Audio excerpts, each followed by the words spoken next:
Social and political commentary from a Christian male perspective. Woo! Just like that, ladies and gentlemen, we are back. You saw the thumbnail. You saw the title. So you know what we're going to be talking about. We're going to be talking about our good friend up there in Dolton. We're going to be talking about Tiff and her most recent receipts that she dropped. I do have some things I want to talk about before we get there. So I do appreciate you all rocking with me because I'm going to talk a little bit about something that's a dicey topic, and that is stillbirth missionary community center, stillbirth social justice activist activating center, and the person that stands in front of them every week, Jamal Harrison Bryant. Now, he goes by this term pastor, and according to their understanding, this is what a pastor does. I'm going to tell you that emphatically, I stand on this, that is not what a pastor does.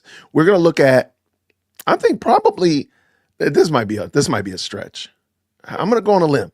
This is definitely one of the top 5 most egregious things that Jamal Bryant has ever done at Stillbirth Missionary Activation Center for Social Justice and Social Change, Critical Change. I don't know. It's not a church though. They use the word church. I'm going to probably insert the meme. I don't think you know what that word means because this is not a church. And so so shout out to everybody who's jumped in to the live chat. This one, I'm going to say some things that are going to be harsh. So I apologize ahead of time. My pastor already knows that I'm fit to be tied. So they already know. So they already expecting the emails, are expecting the text messages. So don't even worry about it. This is heretical. I'm going to go on a limb and say that what we are about to watch, that Jamal Bryant spoke today, is heresy. And I'm also going to double down because I really want you to know that I mean this thing. Jamal Bryant hates these people that are at stillbirth. He hates them. He does not care about their souls. He doesn't care. He doesn't. Nope. My name is Jason. DearWokesee@gmail.com. I am an alumni of Morehouse College, class of 1999. I say that only because Jamal Bryant is also a Morehouse man. So I'm a dues paying alumni. This man hates these people. He hates them. I'm telling you emphatically, he hates them. And you would not say that if there was an apartment building in your community and you watch the firefighters run into that building with the hoses and their mask and their tanks all kitted out, run into that building, and all you hear is these firefighters telling these people that they need to boycott Target. They need to make sure that their rights are not being oppressed, that the white man up there at 1600 Pennsylvania Avenue is doing this to HBCUs and he's doing this to the military while the building is on fire. You would clearly say, fire people, hey, fire people, you're not doing your job. Your job is not to tell them to protest Target or arguing about whether or not HBCUs get the same amount of money or any of that nature. Your job is to tell these people to get out of the fire, flee. Like literally, that's all you need to tell them. Flee, get out of the fire, help them get out of the building as quickly as possible. You would probably say, if you watch those firefighters doing that, you'd probably say, they don't care about the people. And dare I say, you might even go as far to say, they hate those people. And that's why I say Jamal Harrison Bryant hates the people at Stillbirth Missionary, a social justice change factory, whatever the devil is called, but it's not a church. DearWokesee@gmail.com. Jason, what in the world did Jamal Bryant say today that got you so up in a tizzy? I mean, I've been saying this for a while, but today it took my breath away. And let me real quick, before I jump into the video, because y'all not ready for this. In the words of, y'all not ready for this. Today in Sunday school, my pastor taught Sunday school, adult Sunday school, and we're talking about the role of Christ. What did Jesus do? And it's such an interesting dichotomy because the Christian faith is not because I am not a Christian because I'm so great. I'm a Christian because I'm so bad. I'm so undone. I'm so wretched that I couldn't save myself. That I literally, that's how bad I am. That's how sin drenched I was, that I needed literally God himself to save me. And one of the points that Pastor talked about is that Christ took on a billion hells because of us. And I think about that, like, man, like just the amount, the fact that God is sinless and I'm so sin drenched, I'm so sin wretched that he would save somebody like me, not because I'm great. That's the thing. I've dotted no I's, I've crossed no T's, nothing, but because of his wonderful grace toward me. Not because I did anything, not because I've earned it, not because I'm so great. No, but truth be told, I'm so unworthy. I'm so ungreat. And he saved me. Now, I bring this up simply because I'm going to show you somebody who hates the congregation that's in front of him.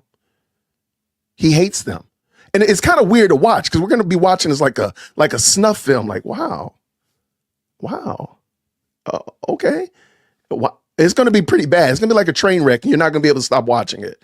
But you're going to be like disgusted in the same sense because is this what church is about? Is this what the firefighter that runs into the flaming building, Inferno, and runs up those stairs?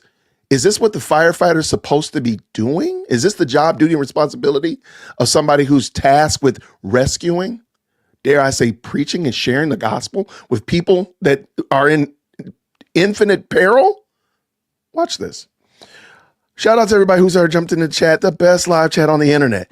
I'm telling you right now, if you have a problem with what I'm going to say, please make sure you email management. Management is always available, dearwokec@gmail.com. Yeah, this was just bad. I've seen some pretty bad sermons, and if you go back into the archives and in the crates of Dear Woke Christian, I used to do this all the time, literally every Sunday. Every day, I would go over sermons and talk about these lectures and these speeches and all that kind of stuff like that. And I haven't been doing that as much, of course, because I've been kind of moving the channel in a different direction. That's fine. But this right here is so, I have to say, like, this is probably one of the most egregious that I've seen. And I've seen some pretty bad things. Now, I'm sure there's going to be some other people tell me there's a worse, but with no further ado, let's bring this in. Let's go. Shout out to joy105.com. They've been doing they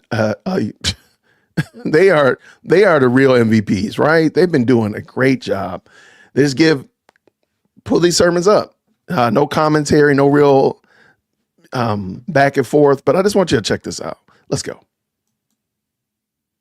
One in the chat when you can hear. Ain't ever scared. In case you forgot, I'm from the west side of Baltimore. If you got a problem, pull up on me. Go backwards and try to risk our freedom. I feel bad for them coons in the White House who are in there tap dancing for massa, wearing bow ties, shinning and grinding, laughing like nothing is funny.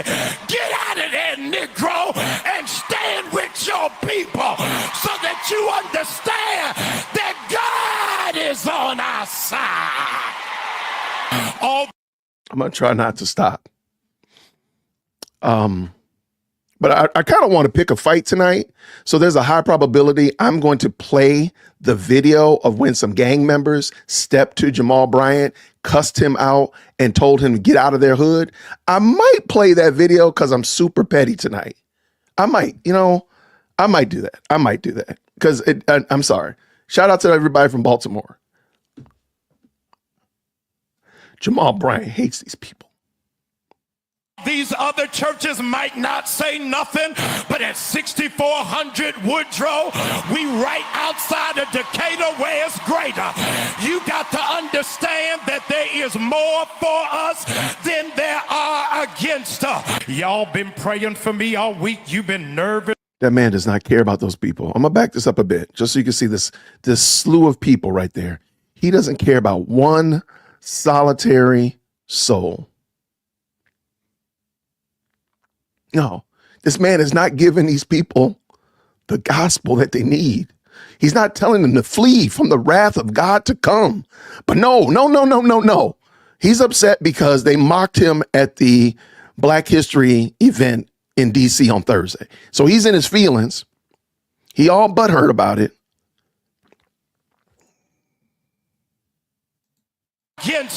Y'all been praying for me all week. You've been nervous all week, but I ain't afraid of the spooks that sat at the door. These runaway slaves hiding in the White House gonna throw my picture up thinking that I'm gonna be afraid. Okay, if I can be honest, I don't know why they had his picture up there. To be honest, I really don't know why they had it, but it was classic that they did. If you follow Dear Woke Christian, I have the Trump Black History event video went up earlier today, and you see this picture. I don't know why they're in a group of people, and there's this big cutout of Jamal Bryant's head. I don't know. I don't know why it was there. It's hilarious though, but that's not a church though. I don't care what they do at the White House. That would be akin to if they did it at a hockey game, if they did it at an NBA basketball game. So what? But sir, you're in a church. And I'm going to say this again. My name is Jason, dearwokec@gmail.com. Make sure you email management if you don't like what I'm about to say. Jamal Bryant hates these people because Jamal Bryant is not a Christian. There is absolutely, unequivocally, positively zero way that you can see that these people are in a burning inferno, Jamal, and you don't give them the gospel. There's no way. There's no way. There is no way possible. None whatsoever. None whatsoever. And let me also just add this, and I know this might go long, and I do apologize ahead of time. I think is it adorable that the terms that the highly melanated people accuse the less melanated people of doing, the highly melanated people will quickly use those terms toward one another. Is that not preposterous to you? He's literally using every pejorative. The funny thing is, I'm surprised YouTube even lets us say it. I'm just going to pray that they don't take my video down, because he's saying words that YouTube is taking videos down for. Like, that's how bad it is. I'm like, I've got videos taken down because of something Jamal has said from the pulpit, mind you. And mind you, again, this is supposed to be a church, lowercase c, because this is not the Church of Jesus Christ. I digress. Let's go. You got real courage, don't show my picture. Show the picture of the one that fired the Black Joint Chief of Staff from the military. If you gonna show a picture of the CEO of Target, Walmart, McDonald's, and Amazon that does not recognize black dollars or black business. If you gonna put up a picture of the state legislators in Florida that are banning black books. If you gonna put up the picture of the one who is stealing classified information from the IRS and Social Security. If you gonna put up a picture of those that don't want your mama to pay $35 for insulin and your child to pay $35 for inhaler. If you gonna put up a picture of those that are jailing children and separating families. Yeah, they're playing I Ain't Never Scared. They are playing that in the church. New birth, y'all. Only at stillbirth. Okay, let me ask you a question. And I do understand. Shout out to the 300 people that have jumped into the chat. Please make sure you hit that like button and get yourself into the best live chat on the internet.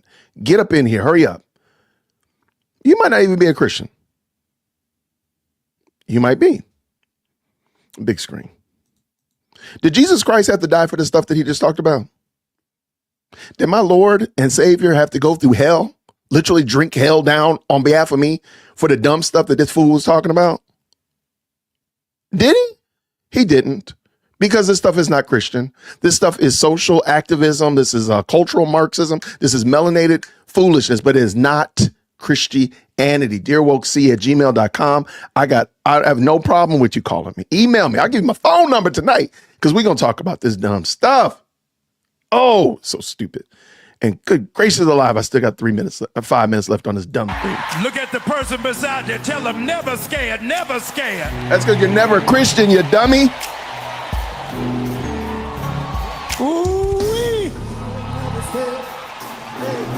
never scared, never scared. Never scared, never scared. They are singing Never Scared in church. Never scared, never scared. Hey, never scared, never scared. We ain't. The fact that you are a sinner and you're not scared is a problem. That's a problem of the highest order.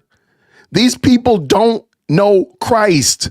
They are in the burning building and they're busy looking at the neighbor saying, never scared.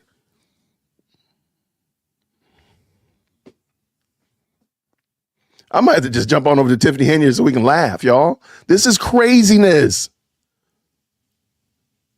This is insanity. This has nothing to do with Christ. This has nothing. They got never scared on the marquee behind the man. May God hold that against him. May God hold him in complete and total responsibility for this. Because these people are not hearing the gospel.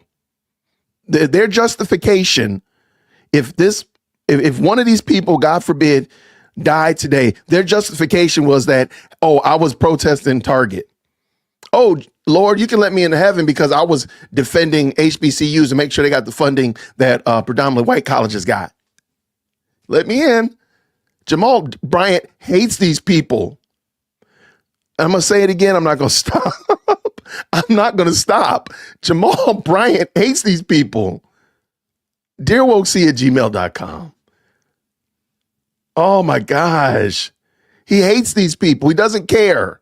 He does not care about these folks. Let's go. Never scared, never scared. We ain't never scared, never It's because you're not saved. You don't know God. never scared, never scared. That's why you're not scared.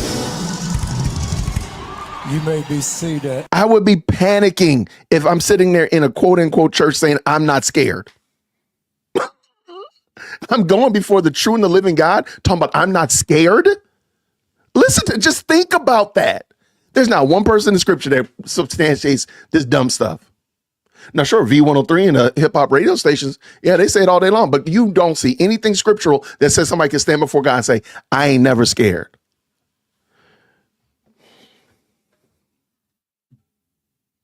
We're not going to make it through here tonight, y'all. I'm just going to tell y'all right now, y'all, I'm sorry. This is, I can't believe this. This is, okay, we're going to make it, Jason. We're going to do it. Come on, man. We can do this. We can do this.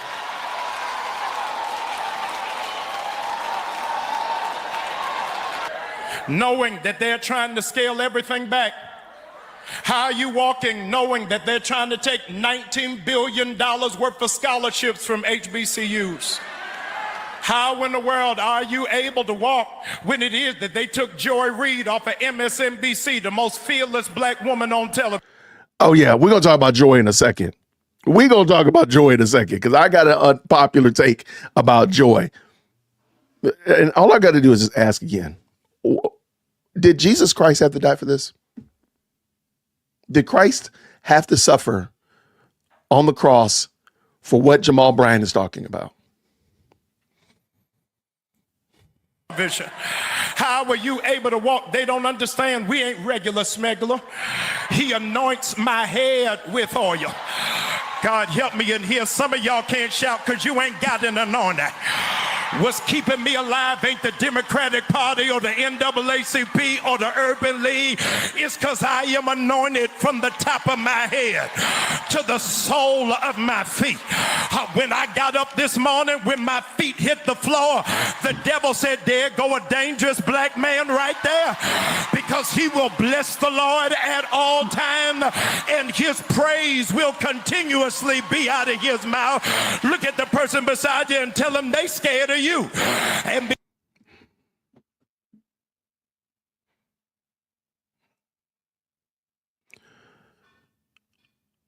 Who's the hero of this story? Who's the hero? Jamal, you looking at your neighbor, me, not Christ. This is a Christless Christianity. This is a Christless gospel. There is no good news. The good news is that I got to do all this stuff to make the devil scared. Ooh, there's an angry black man. I mean, I got to do all of this stuff. But if I could do it, why do I need Jesus?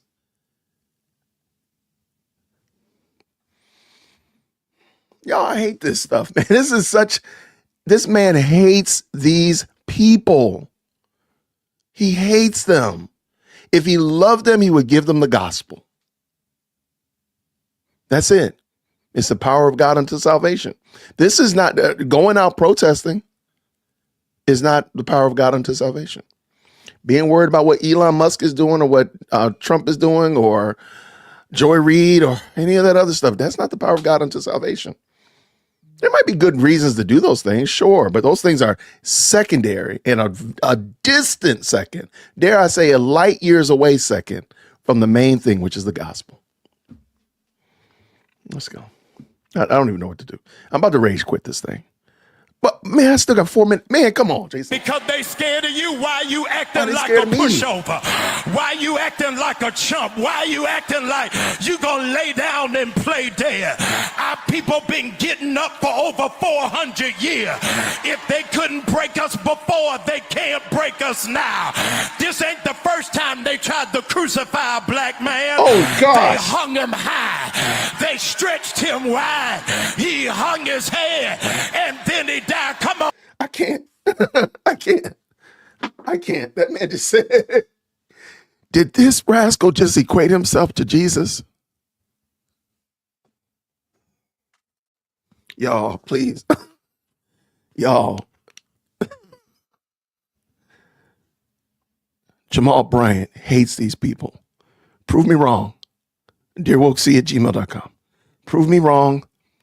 I'll go to, if you can prove me wrong, I'll go to New Birth. I'll go to Stillbirth. It's not too far from me. Matter of fact, Lady Dear Woke Christian used to attend there when Eddie Long was pastor. We got our, fun fact, we got some of our premarital counseling was done by Eddie Long at New Birth. If you can prove to me that Jamal Bryant preaches the gospel, I will go to New Birth and I'll live stream it. I will live stream that foolishness sitting right up in there. Absolutely. I'll be up there in that balcony somewhere because y'all ain't gonna get me down there with them crazy folk down there. Prove it to me. Prove it. Show me a sermon that he's preached at Stillbirth, the gospel of Jesus Christ. Show me. Otherwise, Jamal Bryant hates these people. He despises his people. He doesn't care about them one bit more than fly to the moon. He literally just equated himself to Christ. Let me back that up because y'all didn't hear it. Y'all didn't hear it. Y'all just think I'm crazy. You just think the dude throwing his hat and talking loud in his house. Okay, let me just bring it back. Let's bring this back. Listen to this dumb stuff. Tried to crucify a black man. They hung him high. They stretched him wide. He hung his head and then he died. Come on, church. But that ain't how the story is. 3 days later, he got up with all power in his hand.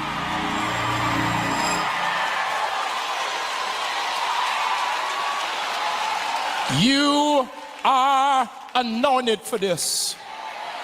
Be seated. I'm begging you, please. Would you be seated, please? Hallelujah. I need somebody to lay hands on yourself and say, I am anointed for this. It doesn't matter what's getting ready to happen.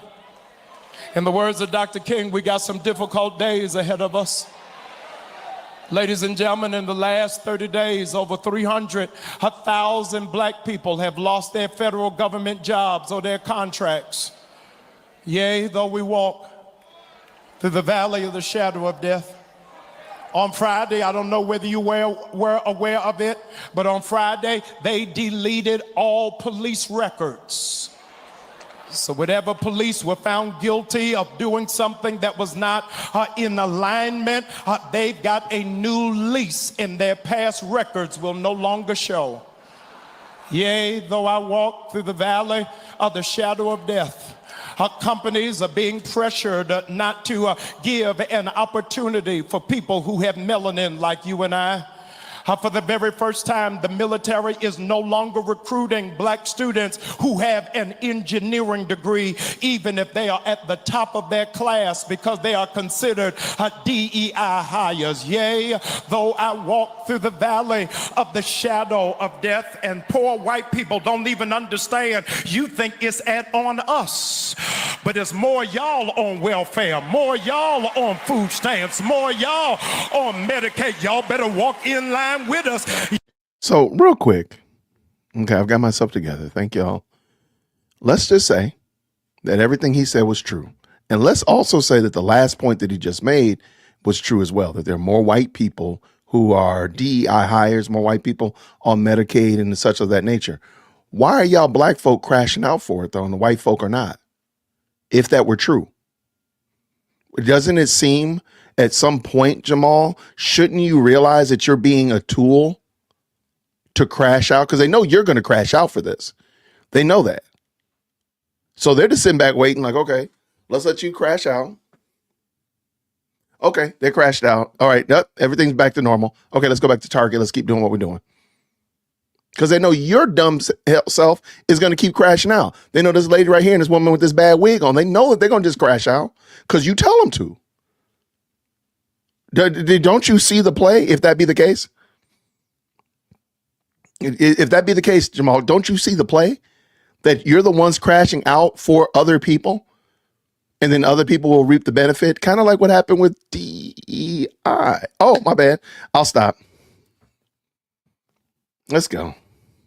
Yea, though I walk through the valley of the shadow of death, I will fear no evil. But not only am I anointed, what gives me the comportment to be able to fear no evil? But why do we not fear any evil? Okay, I know I keep stopping. DearWilksy@gmail.com. Why do we fear no evil? Because he kind of skipped the last part of that verse. Because thou art with me. It's not because of me. I would fear, my knees would knock. I would collapse in utter terror if I walked through the valley of the shadow of death. But thou art with me. That's why I don't have to fear it.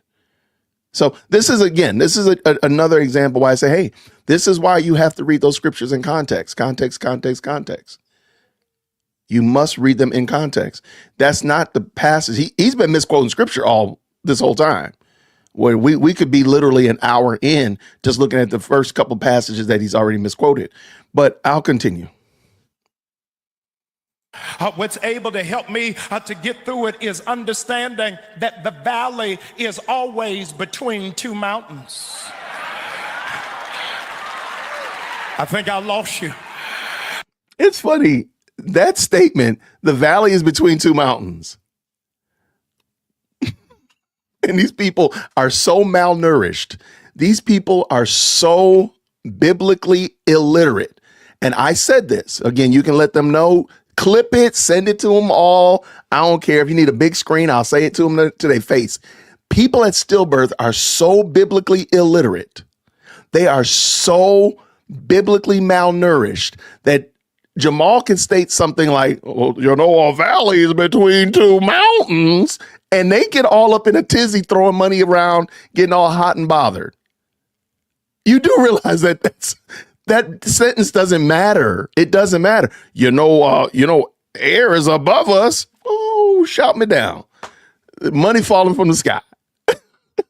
My feet are cold. I don't know why my feet are cold, but they are cold. My feet are cold and people just doing backflips and stuff. Dude, you're stating facts and people are getting all up in a tizzy about it. That's how malnourished these people are. I can't even understand this. I can't even. I'm only laughing because my goodness, in the morning, these people, it make me sick. And to know, and I shouldn't even be surprised. There's no reason I should not be surprised. Jamal has been like this since the beginning. And again, I might be petty and maybe later on tonight, I'll play that video. It's about 5 minutes long of him getting pressed by a gang member in Baltimore. And that dude told him, he told him in no uncertain terms, get up out my hood. And Jamal turned a little round head around and walked right up out of there. Don't act like you all tough and big, my guy, because you got pressed in Baltimore, and it was pretty savage. I got the clip ready, by the way. All right, let's see. Send it to me, dearwokec@gmail.com. It's all good. All right, let's go. I said the valley is just between two mountains. Woo-hoo. If I'm in the valley, it don't mean I'm gonna stay there. It means I'm getting ready to go to a higher level. Teachers, don't be afraid to teach Black history.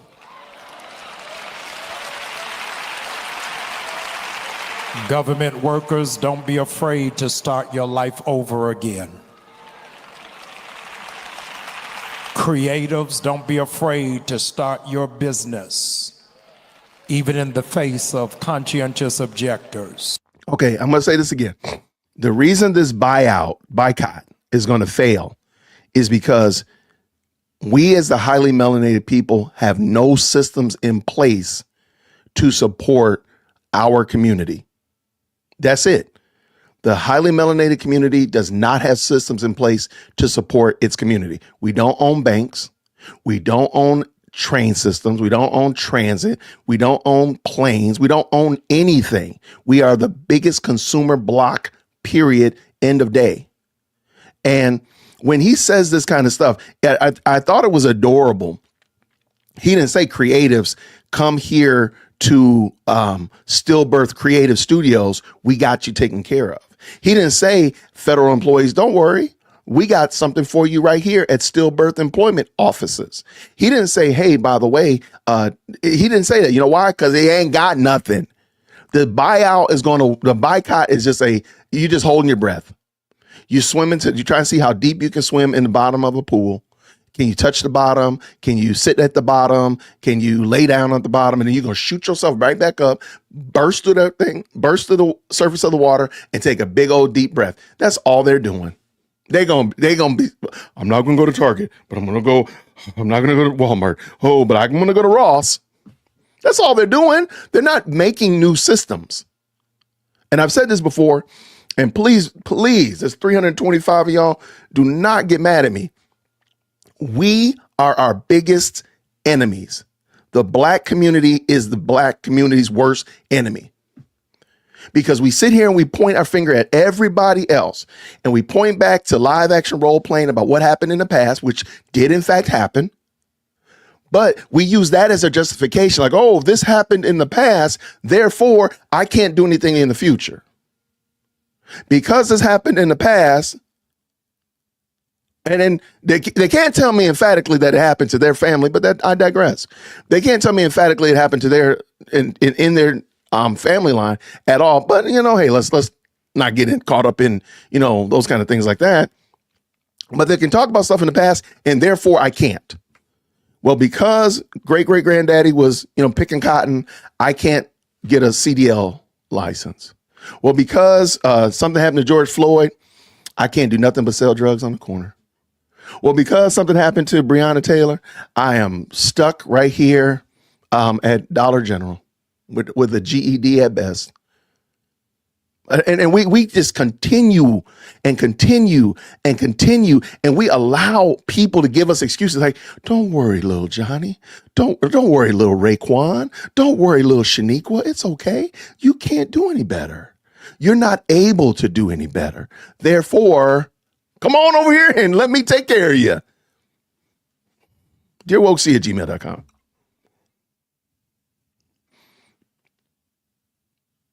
Look at this right here. Look at this. Look at this right here. Look at Bashful over here using logic. Don't you know logic is racist? Finish this up, Jason. We're almost there. We almost made it. Lord have mercy, almost made it. I want you to understand that the system wants us living in fear. I'm trying my best, y'all. Everything he's just talked about is fear-inducing. There's no self-actualization. And again, this shouldn't even be happening at a church. Lowercase c. This shouldn't be happening at a church, period. But he's not even talking about things that even remotely rhyme with self-actualization, that you're able to do these kind of things. No. He only talks about fear, and then got the audacity. All right, let's get done, Jason. We're almost there. Don't stop. With 300 executive orders in just 30 days, they want us so overwhelmed that you don't even want to watch the news. You're stressed by every alert that comes to your phone. You're beginning to feel powerless. But might I? Okay, I'm done. Is the irony the fact that this dude is doing spiritual CNN? Did anybody else catch that irony that you're legitimately telling us what Rachel Maddow talks about? You're honestly talking about what Joy Reid talks about in a church environment with a veneer of Christianity over it. Am I the only one that caught that comedy? I'm sorry. Maybe I'm just going crazy. That has got to be the highest order of pure, unadulterated, unmitigated, stir-fried, grass-fed foolishness. DearWokeC@gmail.com. Yo, I apologize, y'all. I really wanted to start out on a good note. I had the Joy Reid. I was going to talk about Joy Reid and the such like that. And Marshall the Plug sent me this, and something told me to watch it. And I was going to go live at 4 o'clock. That's how bad it was. I had to go home. I had to go in there and pray. Because this is just unadulterated, dumb stuff. Like, nobody gets up on Sunday morning to hear this. He says you're afraid to watch the news. You're stressed out to watch the news. And then your dumb butt talks about the news in church. Not the glorious gospel. Not that Christ came to save sinners. It is God's great pleasure to save sinners. Nope. We're going to talk about Target boycotts and teaching Black history in school, because they don't teach. We never taught Black history in school ever. I'm 51 years old, Lord willing, this April, and they never taught Black history in school. Never did. Nope. Never did. Not until somebody came down from on high and told us that you must teach DIE in school. That's the only time they ever did. I don't know how I ever made it. I have no idea. Amazing. All right. Oh, y'all, thank you so much for that. Thank you so much. I want to say thank you so much to Southern. Thank you so much to Southern Confidential for the $10 super. She says, he's teaching hate. So sad. Thanks, Jason. And I appreciate you for the $10 super. Thank you so much for supporting what we're doing over here. And by the way, Southern Confidential is a fantastic content creator. So if you're not following what she's doing over there, can y'all change that? If the moderators could drop Southern Confidential's link in the chat. And I know I've seen some other content creators. I love shouting out other content creators because they help us all. We are all helping one another, even if it's just something as pesky as a thumbnail. I see a thumbnail, I look it up and off to the races. Shout out to the other content creators. So if you could drop Southern Confidential in the chat to moderators, that would be fantastic. All right. Speaking of other content creators, y'all, I got to tell y'all, man, I am guilty as charged. Nate the Lawyer is a fantastic content creator. Y'all tell him right now. If y'all go over to Nate, you just say, hey, DWC said you are crushing it. Nate the Lawyer, and the thing is, I'm just going to steal his video. I'm just going to tell you that right now. Prayerfully, he won't hit me with a copyright. He talked about Joy Reid. I have been thinking about this concept for a while, and Nate, he said it so much better than me. So I got to give him credit. I'm going to use this video. We're going to talk about it here in a second. I don't think I am now against canceling people off the news that I disagree with. I no longer, no, I don't want them canceled. Now, if they don't, if the numbers are bad, if they're not bringing in the audience and they're not bringing in the eyeballs, then that's one thing. That's another thing. But I don't want somebody canceled off because I disagree with them. So, like, let's go, for example, the most notorious example would be The View. I don't want The View to ever be removed unless the views numbers are totally in the tank and they say, look, we got to give it up. We got to let them go. We got to get rid of them. I don't want people removed because I disagree with them ideologically. And because it shows you what I'm disagreeing with. So if you take, like, for example, let's just pretend, I think Joy Reid, really, her numbers are really in the garbage can. But let's just say that they weren't. And let's just say they got rid of her because she's, super left and I disagree with her and they cancel her. I don't want her to be canceled. I want her to be able to stay right there and keep saying that ridiculousness and keep saying that craziness till the cows come home. If y'all look on Twitter, oh my goodness, she is a treat. Yeah, stay right there. Let people see just how insane. See the crash out. Let people see it in 4K or in 140 characters, whatever you want to say. Let her keep crashing out. Let her go. Same thing with The View. Same thing with all these other aficionados, all these other bright luminaries and such like that. Stay out there, keep talking. Ask Disney how Rachel Zegler's doing for them. Let her keep talking. And either A, you're going to have to make a change with her, or B, you're just going to crash out with her. The View, same thing. Let them keep talking. Whoopi, keep saying all the magnificent, ignorant stuff that comes to your mind. Say it all. Just let it all fall out your mouth. Sonny hosting, let it all just fall out your mouth. Just say dumb stuff. Joy Reid, just keep saying that dumb stuff. Because then we can point to her and say, see, this is what we're against. That's what we're against. So we're going to look right here. This is a great example. Shout out to Nate the lawyer. I might have to go to this, drop him a super just because. All right. This is a great short video on Joy Reid. I'm gonna probably not even interrupt. Let's go. MSNBC one in the chat where you can hear. Joy Reid's lefty show as network makes major shakeup. Let's talk about it.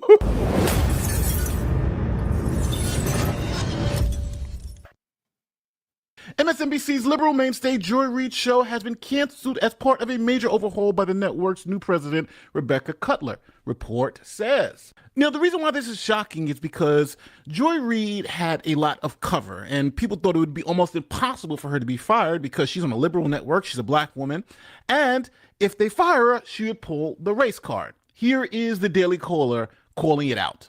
Joy Reid has built a foolproof career insurance plan. She is MSNBC so terrified that they can't fire her because she's just going to call them racist too. She calls everybody racist, and that's her game and that's her scam. And the MSNBC management are cowards for letting her do this, but that's what they chose to do. Time when people had the double hashtags around their names because they were Jewish, and right wingers were saying "get in the oven" anytime you made any benign comment on Twitter. They attacked women. The misogyny was crazy on Twitter for a while.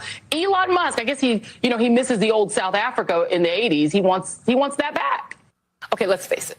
The world is paying attention because this is happening in Europe. If this was happening anywhere else, would we see the same outpouring of support and compassion? But we don't need to ask ourselves if the international response would be the same if Russia unleashed their horror on a country that wasn't white and largely Christian. If you've been watching the news for the past few days or on Twitter or TikTok, you're probably familiar with the name Gabby Petito. Why not the same media attention when people of color go missing?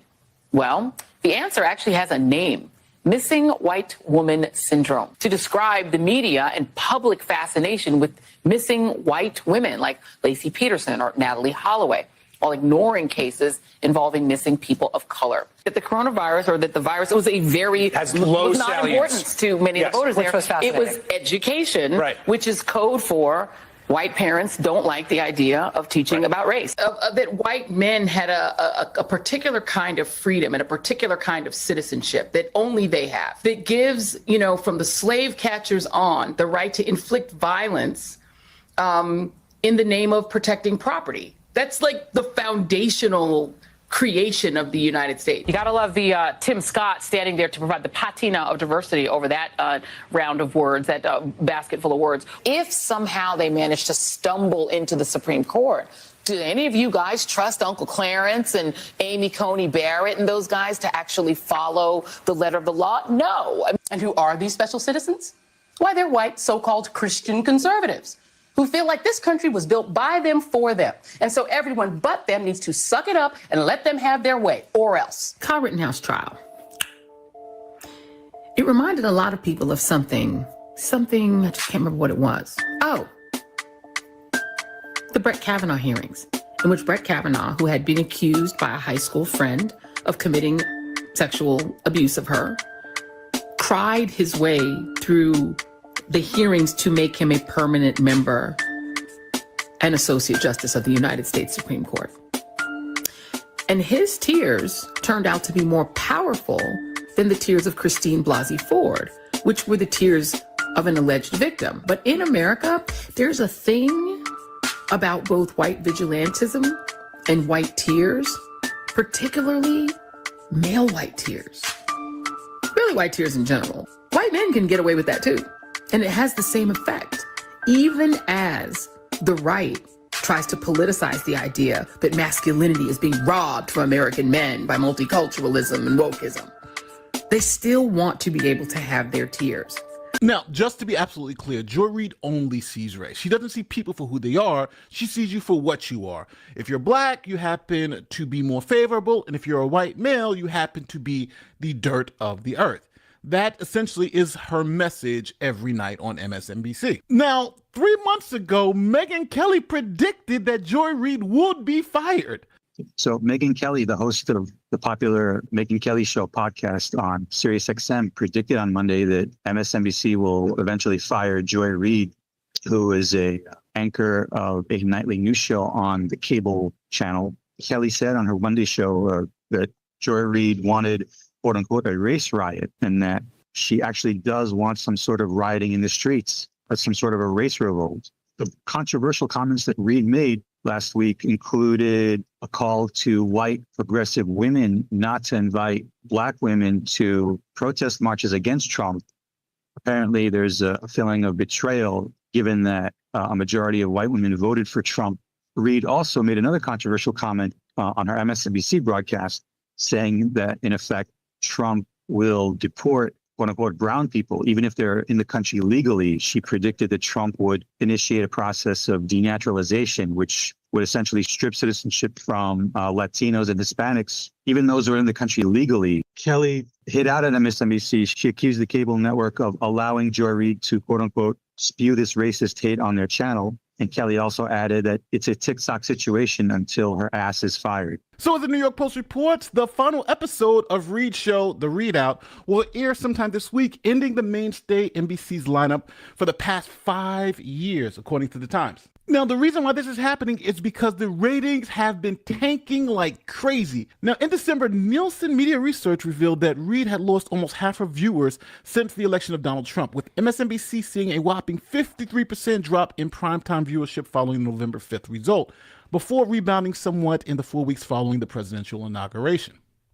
According to Nielsen ratings, MSNBC had a big election night, bringing in 6 million viewers. But the days following the election, MSNBC's viewership tanked to less than 1 million. The network losing more than half of its audience compared to its average viewership in October leading up to the election. Friday also marked the network's lowest rated non-holiday night of the year. Now, MSNBC is just like any other news organization. They're about making money. And if having a race-baiting Joy Reid on the network doesn't make money, it doesn't make any sense. Now, as the New York Post reports, MSNBC offered their prominent stars, including Reid and Stephanie Ruhle, major pay cuts if they wanted to remain in their anchor chair. Now, to show you how much garbage Joy Reid was putting out, here is what she said about Trump's assassination attempt, essentially saying it was staged. We still don't know for sure whether Donald Trump was hit by a bullet, whether he was hit by glass fragments, whether he was hit by shrapnel. We don't have those details. We actually have no details from his physician, even though this man is still a Secret Service protected, and presidential candidate. We know almost nothing. Why? And listen to the types of books that she wants to be in third grade classrooms. Check this out. Like, this is the one for All Boys Aren't Blue, which is one of the books Moms for Liberty has. Everyone should go and see the content in this book. That's such a good idea. And so what happens is you can do keyword searches and find certain keywords. Like rape. You can find or anal rape or dildo. You can find all sorts those of types keywords. of words. But like, wait, hold on. Wait. Let me finish my question. Then you can answer. Sure. I'm going to give you time to answer, but I got to ask you first. No, yeah, I got the question. And so what you find is the keywords that you find, the N word, anything, words like you just used, then you'll get out of context passages from the book. And then based on that, Moms for Liberty members are going to places like Broward County School Board meetings, reading out of context passages from these books, and then demanding that the school board remove them. So what's that the is the way. Yeah. The question I'm asking is, What is the expertise that you have and other Moms for Liberty advocates have to decide that a book, an award-winning book like All Boys Aren't Blue, isn't appropriate for students to read? What is your expertise? What a tragic story of a young man who's anally raped by his adult family member. So you have incest, pedophilia. Joy, you said you'd let me answer, so I'm going to answer Please for you. In what context is a strap-on dildo acceptable for public school? That's my question to you. Tell me what the context around the strap-on dildo or the rape of a minor child by a teacher. Hold on a second. No, we're talking about public school. Yeah, you heard that right. Joy Reid wants those types of books in your kids' elementary and middle schools. Now, even though I think Joy Reid is a horrible racist who believes sex education should be taught to preschoolers, I do not believe that her show should be canceled because I think it's the best thing for Republicans. If you want to show how crazy the liberals are, you just sit on the Joy Reid show. Watch this woman's show. She's a lunatic. And if you agree with things like that, then maybe you should rethink whether you're a liberal Democrat or someone who is insane. So, as always, tell me you disagree in the comment section. I think good riddance to bad rubbish. But as always, I could be wrong. So let me know in the comment section. And my name is Nate the Lawyer, and I'll see you in the next one. Peace. All right. Shout out to Nate the Lawyer. I think, you know what? I think Joy Reid should be allowed to be right there and let people see it and let people hang out and see exactly what they're seeing. I do want to stop for a second. Gina, and I don't think you meant it. Her name is N-Dog. This is N-Dog right here. She just blessed 5 people with memberships. Her name is N-Dog. Nobody was calling Joy Reid anything. They were thanking N-Dog for the membership that they got. So if that's okay, can you just go ahead and acknowledge that you see that?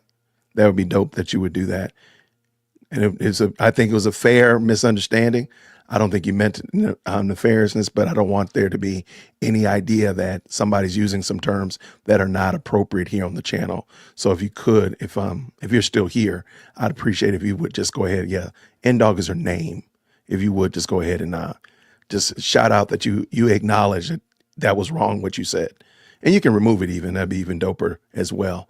But if you could, that'd be super great. All right, so unpause that.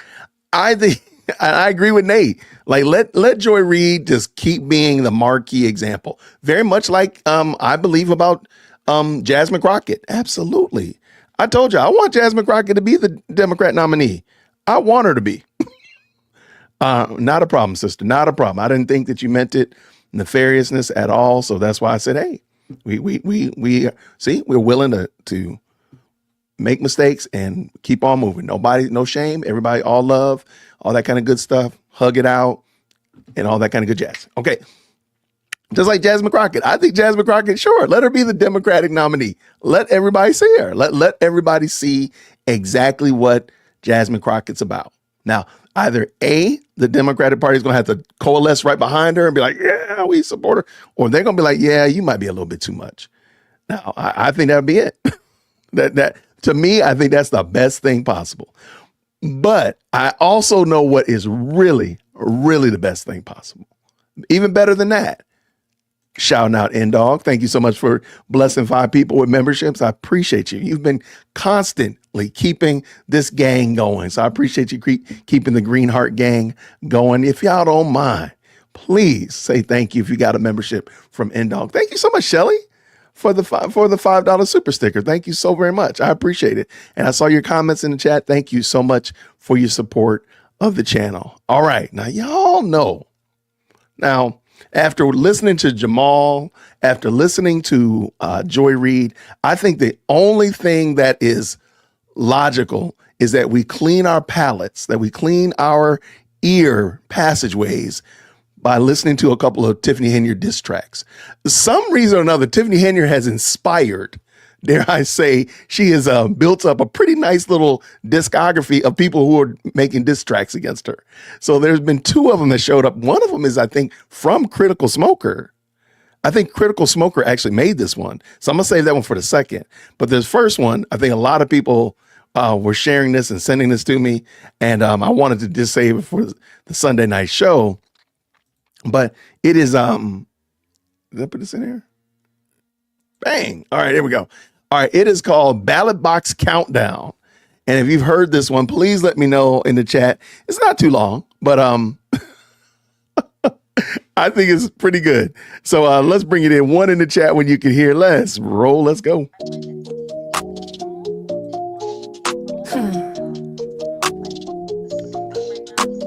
TikTok time's running out, soon to be voted out, no doubt. Tiffany playing with the people's cash, but the city fed up, now they talking back. Hot just Tahoe, she riding in style, but the budget looking worse than a minute in a while. Illegally building no permanent site, skating ring up, but it still ain't right. Swiping up cars, 44K in a flash. Amazon love, but who footing the tab? Overpriced trips, first class in a style, but the people back home barely getting by. Feed the people, yeah, that's what she say, but most of that food came free anyway. Took tax money just to cover the rest. Lying to the folks while she cashing them checks. Ballot Box Countdown, time to go. City standing up, let the truth be told. No more schemes, no more lies. Say goodbye, watch your power demise. Ballot Box Countdown, time to go. City standing up, let the truth be told. No more schemes, no more lies. Say goodbye, watch your power demise. Luxury life, but the town's still struggling. $1 million flights, tax dollars she juggling. Talk about justice, but left her behind. Vegas trip dark, didn't even rewind. A woman cried out, where was she then? Too busy flexing, protecting her friends. Now the people done had enough. TikTok time's up, pack it up. Swiping that card, get the bill too high. Receipts stack up, can't cover that lie. Mirror or scammer, the lines still blur, but the votes coming in, best believe she heard. TikTok time's running out. People stand tall, they full of doubt. Ballot Box Countdown, end of the show. Voted out quick, yeah, that's how it go.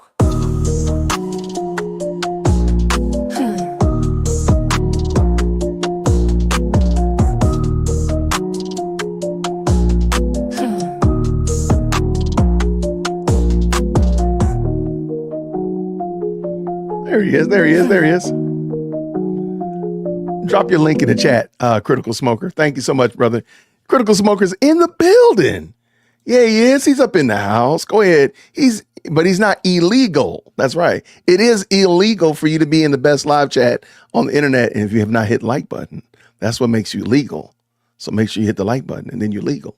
All right. Shout out to Critical Smokers in the building. Okay, let's see. So did you make this, Critical? Before I play it real quick. Did you make this? I wasn't certain. I didn't know if you would. I think you did. Okay, so here's the next one. Tiffany Henyard. Again, she's inspiring all this music. Look, she's inspiring all the creatives here. She's inspiring all the creatives. Let me see real quick. Oh, he did. Okay, shout out to Critical Smoker. Thank you so much. If the moderators can make sure that they drop Critical's link in the chat, I would definitely appreciate it. All right, let's get ready to go. One in the chat when you can hear. Let's go. Wait, I probably need to pull the video up. There we go. One in the chat. Let's go. Well, suburbs are scratching their heads tonight after Dolton Mayor and Thornton Township Supervisor Tiffany Henyard promised $1 million giveaway, which turned out to be public funds. Big beats, big bingo, caught a rope. That's my lingo. That's how it goes. See out there feeding the people, feeding the people, feeding the people, feeding them pockets, deep in the pockets. Power move, she ain't playing with them. Whole town watching, but they staying with them. Contract signed, hands stay itching. Talk too loud, now they switching up the mission. Big bank, big claim, same old game. Step out of line, they gon' wipe your name. Smile for the cameras, roll out the check. But who really eating? Let me go and check. Feeding the people, feeding the people. Who really eating? Counting the sequels, feeding the pockets, deep in the pockets, stacks on stacks. They know she got it. Talk that talk, but the money don't lie. Where the budget go, where the dollars reside. Suit game strong, grip too tight. Wave to the crowd, but it don't sit right. Ay, who run the village? Ain't no debate. Pulling the levers, controlling the fate. From Dolton to Thornton, cash flow enormous. Public money moving, pockets enormous. They digging like feds on Lori's front porch. But in this town, ain't nobody get torched. We waiting on receipts, where they at, where they at. Funds looking funny, better track, better track. Talking about the books, but they stay in the back. Money went missing, do the math, do the math. Pull out them papers, show us the facts, or they gon' keep running circles and acting relaxed. Big beats, big bingo, caught a roll. That's my lingo. That's how it goes. See out there feeding the people, feeding the people, feeding the people, feeding them pockets, feeding the pockets, deep in the pockets, deep in the pockets, deep in the pockets.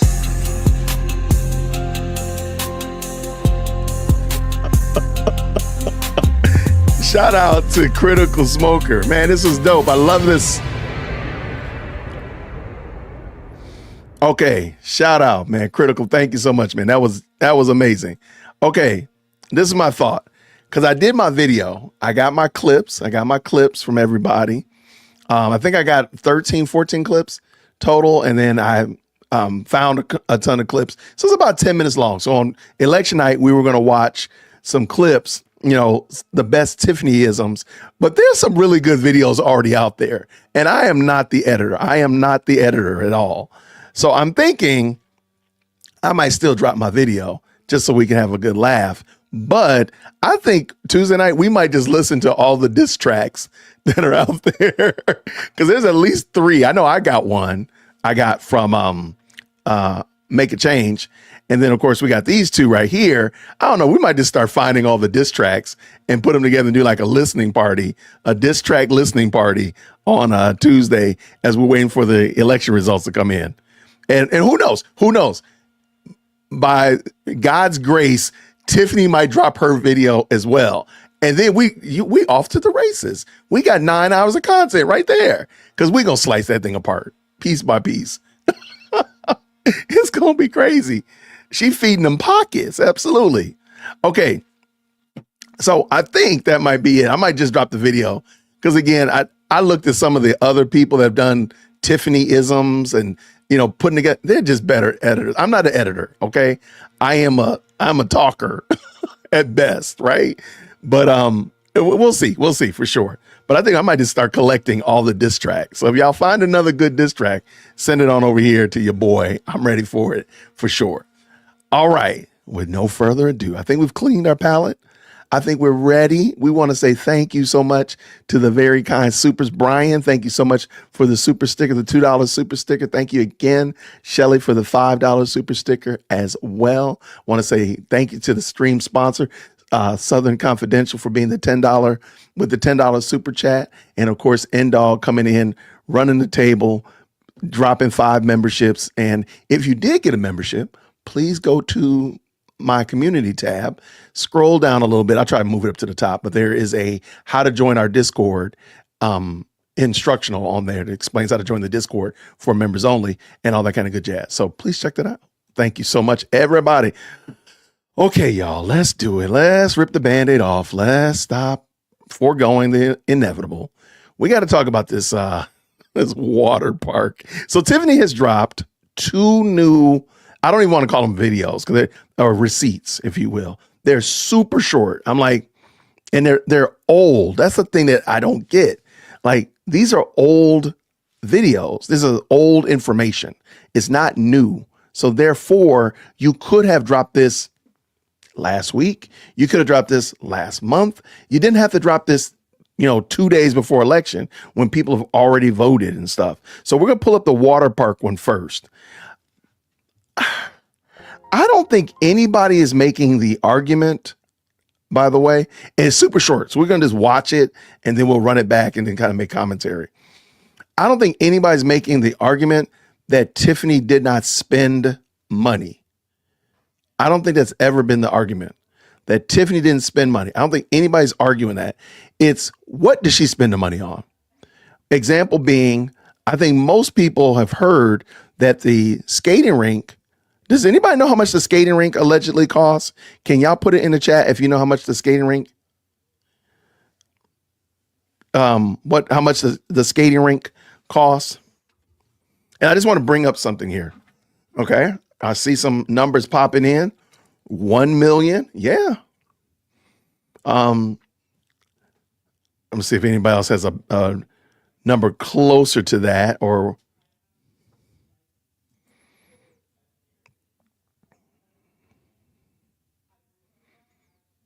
Okay. Most people are saying 1 million.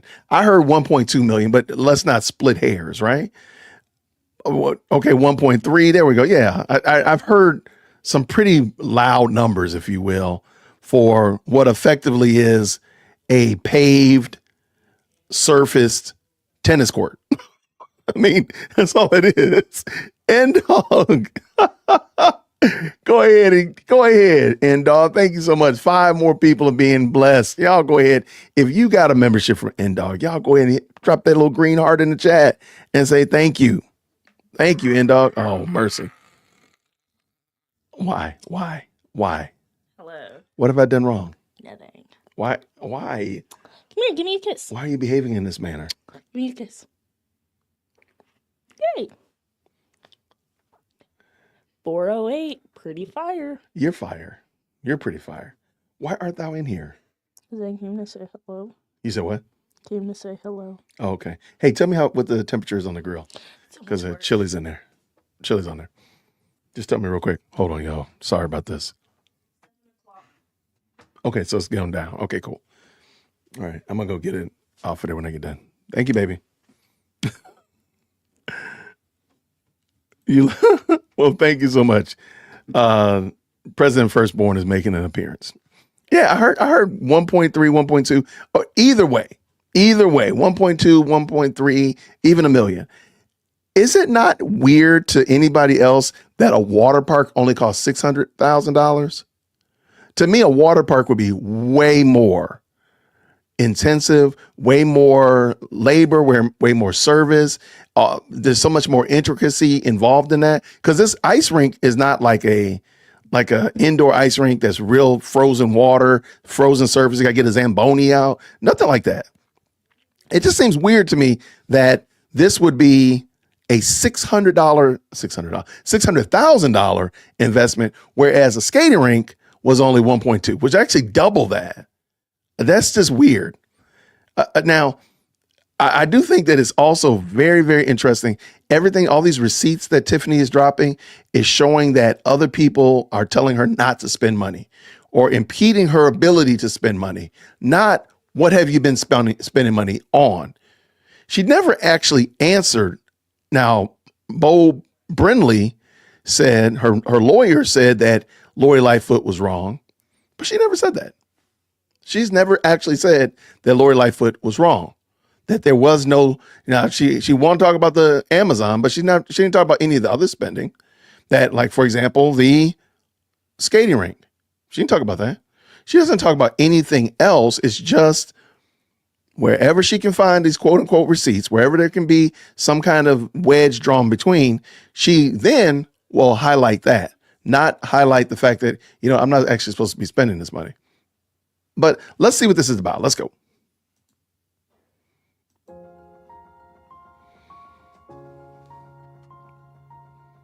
So I am asking again the board to support $600,000 coming to our community to build up our community. Well, why would we not support that? Every time we put in a grant, you want to know that we put it in, but we're working. And I don't mind you guys knowing it if you guys will work with me and start working against me. That's all I've asked this board to ever do. So I'm asking again, can you please support the grant for the $600,000 so we can give them the resolution so we can receive the money for the kids district? Let's call the roll. Trustee House? No. Trustee Norwood? No. Trustee Steve? No. Trustee Holmes? Aye. Trustee Belcher? No. Now y'all see how this game goes. $600,000 y'all gonna pass up. That's crazy. That's crazy as hell. I ain't never seen nothing like that. But anyway.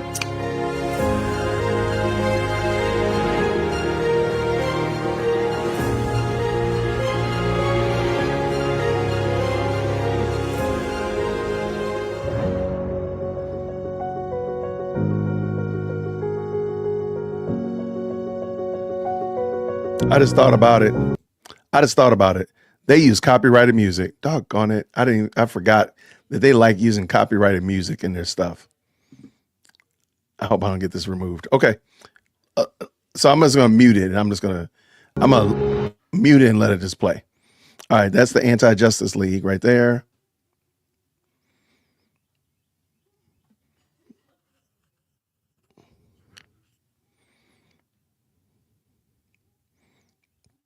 yesterday I removed the music and reset it, and I totally forgot. So that means they probably have it on this other video as well. I don't know it's copywritten exactly, but I don't want to set myself up. So I'll find out okay. So that's that. All right. Now I'm gonna run it back because I think it's interesting. A lot of people commented, how are you building a water park when you owe Chicago water? Like it would, sure, if I gave you a very expensive luxury premium sports car, sure, I'm giving you a $600,000 car, but it's going to cost you $2,000 to change oil. I mean, you're not going to be able to drive to the grocery store. You can barely sit you and your husband in there, you and your wife in there. But it's not really a blessing when you really start, and the insurance is going to be astronomical. The maintenance is going to be ridiculous, but you got it for free. Like, this is the exact same thing here, in my opinion, that she's doing, or rather that's being applied here. Sure, they're giving you a grant to build a water park, but you owe money. You owe Chicago for water already. Like, that might not be a good look. That might not be a blessing. Maybe pay the water off first and then come back and holler at me. Because there's going to be maintenance that goes along with this. It's not just a net zero. Sure, they give you $600,000. I don't think, to me, a water park seems like it would be way more expensive than $600,000. Even if it's one of those new modern, like what they call them, splash parks, where it's not like any water, pools per se, is lots of sprinklers and stuff like that. Those are pretty cool, man. A lot of the kids enjoy those, especially when it's hot outside. They're great. But that's a lot of water that goes in there. There's a lot of maintenance that goes in there. There's a lot of other catches that are going to come and play that I don't think you're factoring in. So for them to say no to that, I don't see that as being a problem at all. Maybe they're thinking like, hey, we owe Chicago, a couple $1 million on water. We don't need to be building water parks. But even more than that, Tiffany, that's not the biggest issue. Nobody is not going to vote for Jason House, or nobody's going to not vote for you because they didn't get a water park. I don't think anybody, maybe I'm wrong, I don't think anybody in Dolton respectfully is going to do that. I think what they are going to say, however, is you're not answering the questions about stuff that we really do know. Because this is money that was never spent. That's fine. That money wasn't spent. That's fine. But we want to talk about the money that was spent. What about that money? How about that? Can you talk about that? That's what I don't think. That's the part that's just like totally, like, I can't get how you're missing this. How's that going over your head, Tiff? That's not a receipt. But this is not a receipt. I mean, there's tons of stuff. Insurance. I see people talking about lifeguards, chemicals for the water. I mean, this is not going to be a net zero. Oh, we got $600,000. We built the water park and it's never going to cost you anything else. No. Electricity, water pumps and maintenance. Come on. Like, there's a lot of other expenses that come with it that you might not be able to afford, and you really maybe shouldn't have taken on. Why? Because you took the $600,000. It comes with more. The muscle car comes with more. And this is the other thing I want to talk about Tiffany, because we're going to look at the other video with Sam Brown. And this is something I'm noticing. The more she shows that the trustees weren't working with her, it actually shows less about her ability as a leader to work with people that are difficult. We all have difficult family members. We got difficult neighbors, difficult coworkers and such. And the true leader is able to deal with people that are difficult. Maybe Bob over there in accounting, he has it out for you. Your HOA, they're just a bunch of crazy people. And you're able to deal with them and work with them, even though they might not have your best interest in mind. Maybe they don't. Maybe they want to really, truly take your job, but you still got to work with Bob in accounting. You still got to work with your coworker. You still got to work with your HOA. And Tiffany doesn't seem to me to be somebody that's easy to work with. And at some point, you're going to have to say, okay, if I am the quarterback of this team and every time I throw the ball in this direction, the person I'm throwing it to is not there, maybe you shouldn't throw the ball there. Maybe it's the quarterback's fault, not the running back, not the wide receiver, not the tight end. Maybe it's the quarterback's fault. You, Tiffany, maybe you need to come up with another play to work with everybody so that you all can be successful. It's not just, let me get 5 more people in here and I'll be able to win the team. Maybe you can make that argument on some other sports, but maybe you can deal with the team that you have right here. It's starting to come across like she's not able to work with people. And these receipts that she's dropping are only exacerbating and accentuating the fact that she's difficult to work with, that people don't want to work with her. Good, bad, or indifferent. Maybe they all have ill motives. Maybe they all got pure as a driven snow motives. I don't know. But one thing we know for a fact is they don't want to work with you. Why do they not want to work with you? That should be the question that you ask. And that should be the question that you try to finesse, you try to move and help people come across and see what, because, I'm telling you right now, the high end of comedy would be that Tiffany Henyard wins and all of the other trustees win as well. Her anti-Justice League, they fail. And let's just say Jason House doesn't win. Let's just say that the anti-Justice League, they don't get. But she gets back in, but she got Kiana and Ed Steve and all these other people. She's going to have to learn to work with people. And it doesn't seem like she's able to work with people. And these receipts are only really highlighting and pointing the light on the fact that you're difficult to work with. It's not primarily them. It's you. You're the problem. Somebody said right here, and this is a great example. You win a car in a fundraiser, then you find out you have to pay the taxes and registration fees on a $600,000 car. Right. Right. That's it. So it's not a blessing when you see them, what's that, Family Feud? When they win that car, that's not a blessing for some people, especially if they broke. It's not a blessing. But I digress. I'm thinking that Tiffany doesn't realize she is the problem. And I saw right here, the common denominator is you, Tiffany. Now, by God's grace, you'll be elected out, you will be kicked out, and you will no longer be the mayor. I think the highest level of comedy would be, again, if Tiffany gets back in office and all the other trustees are elected in. That would be, I'm telling you, that would be the best comedy. Because again, it is nothing's going to, the issue is not Kiana. Now, we can make some arguments, and I've seen things, read things, and it's such of that nature. Sure, these are humans. I'm not expecting them to be perfect. I'm not saying that they're without flaw. Not saying that. I'm not saying that the Anti-Justice League will not ever do anything right. Not saying that. What I am saying, however, is the issue is that Tiffany is difficult to work with, and the trustees ain't studying you. Because it can't be that everybody's just wrong. You go over to Thornton Township, all of them are wrong, but you're right. Okay. We go over to Dolton, you're right, and everybody else is wrong. It just seems like, man, this just seems like a common denominator is you. All right, let's bring this video back. And I might stop a little bit, but I think it was pretty straightforward. And again, it's just a big missed opportunity to work with them rather than work against them. Let's go. Yeah, is anybody in Dolton saying that they did not spend enough money?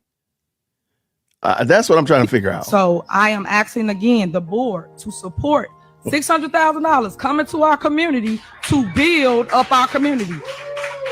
Well, why would we not support that? Every time we put in a grant, you want to know that we put it in, but we're working. And I don't mind you guys knowing it if you guys will work with me and start working against me. That's all I've asked this board to ever do. Okay. Again, work with me, but are you willing to work with them? It is different. It's not just moving the pronouns around. You have to work with them. And maybe, do you know, Tiffany, why they voted against it? And I'm willing to say she doesn't, because when they vote, listen to how her response is. It's not like, yeah, I understand. Yeah, they told me before that, they were concerned about the water bill. They were concerned about chemicals. They did the research and saw that these pumps are, $100,000 water pumps. And we really would be in trouble if we had a $100,000 water pump go out and such like that.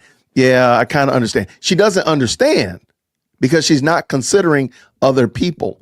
And I'm going to say something super duper duper duper unpopular. A lot of people are probably going to want to get us. Before I say it, can y'all just please make sure that you hit the like button? At least help your boy out, because y'all going to be mad at me in a second. That's because she doesn't have a husband. I'm not saying that every woman needs a husband, but I think right here, the marital relationship is a give and take. You and your husband, you and your wife, y'all are always negotiating. Y'all are always working through stuff and such like that. And you are not, I am not the end all be all. Now, I will bounce ideas off my wife if she says she thinks we should go another way. I might say, hey, we're going to go in this direction and whatnot. And they understand. But I'm willing. Look, I know I married a very brilliant woman, and that's why I did, because I know I don't know everything. Tiffany doesn't have anybody to bounce ideas off of in her home, and therefore she's used to, very comfortable with being the end all be all. The buck stops here. I have all the information. She can't have all the information. You can't be the smartest person in the room. And I think because she don't have a spouse. She got a rent-a spouse. She got somebody else's husband. And because of that, I think that's where she really just like brings in all of that I got somebody else's husbandism into the equation, and she's not able to work with people in a reasonable and meaningful way because she doesn't do it at home. DearWokesy@gmail.com. Let's go. So I'm asking again, can you please support the grant for the $600,000 so we can give them the resolution so we can receive the money for the kids district? Let's call the roll. Trustee House? No. Trustee Norwood? No. Trustee Steve? No. Trustee Holmes? Aye. Trustee Belcher? No. Now y'all see how this game goes. $600,000 y'all gonna pass up. That's crazy. That's crazy as hell. I ain't never seen nothing like that. But anyway. So instead of finding out why, instead of entreating, like, okay, let me figure out like what, and again, I don't think this was the right place to do it, but I don't think, I have no reason to believe that she did, in fact, reach out to them and entreat them. I got no reason to believe otherwise that she did do that. So that being the case, I think that's the big missing piece, is that she herself, as the captain of the team, is not willing to, she's not willing to entreat the people on the team to work with the vision and augment it and say, okay, maybe we don't need a splash park. Maybe the splash park was a little bit audacious. Maybe it would cost too much, so on and so forth, because we got these, $100,000 pumps, and there's going to be 5 of them. If one of them goes out, we're going to have a problem in a couple of years, and that might be problematic. And we owe Chicago something $1 million for a water bill. Yeah, maybe we don't really need to do that. But there's no entreating. There's no, give and take. It's all or nothing. We take the $600,000 to build the water park, or kids are going to be starving and kids are going to be evaporating because they're not going to have water, a water park or whatever. That's just a little bit too much. That's a little bit too hyperbolic for me. I'm like, Tiff, that doesn't make any sense. All right, I got 2 more. Shout out to Mandy. Mandy sent me a video, and I said, you know what? I need to pull this up. Let's check it out. Let's go.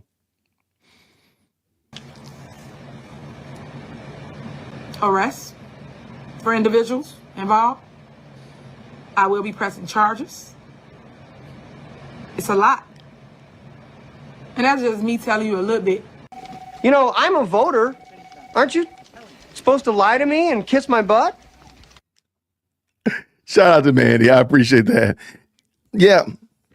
I am really looking for, I am kind of pensive about what's going to happen on Tuesday. I do believe that it's probably a given that Team House, Clean House, is going to win. I see no reason to believe otherwise. I've heard some people say some things that cause me to think and kind of ponder, but I'm like, I just can't see it. I just can't see it. So I'm really wondering what's going to happen when she's out of office and she no longer has the cover of the township. She no longer has the cover of being the mayor of Dolton, and she's just out there. What happens? Are the alphabet men coming to get her? Is the attorney general of Illinois coming to get her? What? Who's going to come get her? I want to know. So shout out to Mandy. Thank you so much for that, friend. All right. Now there is she did another video, dropped another receipt. I don't want to call it receipt because this is insulting to receipts. CVS is not putting up with this foolishness. You know what I'm saying? CVS said, this is not a receipt. CVS said, we can show you. CVS said, I can show you some receipts. All right. Now this is Stan Brown. We're going to just watch through it one time and then we'll run it back and kind of parse it out as a team. So let's do that. Yeah, I don't think she has anybody to reel her in. No, I don't think that at all. I don't think she has anybody to reel her in. Anybody that's able to help her, guide her through this. I would love to see who's her campaign team. Like, I want to see the back office. I want to see Jason Houses too, by the way. I wouldn't mind seeing, like, who is your campaign team? Who, not just Team Clean House, not just Team Anti-Justice League, but who are the people behind it? Who's coordinating the phone calls? Who's coordinating the canvassing, getting the emails and lists to shoot out emails and send out mailers? I want to see who are those people? Who are those folk? Who are the people that looked at that idea and said, oh, this is a great idea to put out this rap video? I want to know who that person was and how many drinks were they in by the time they told you that. That's what I want to know. Yeah. I want, like, who told you? Like, I want to know who did that. I want to know what is the vision for Team House. I agree. And shout out, by the way, before we play that, I do want to say tomorrow, speaking of the township, tomorrow we're going to have Nate Fields Jr. on, and he is going to come on the channel.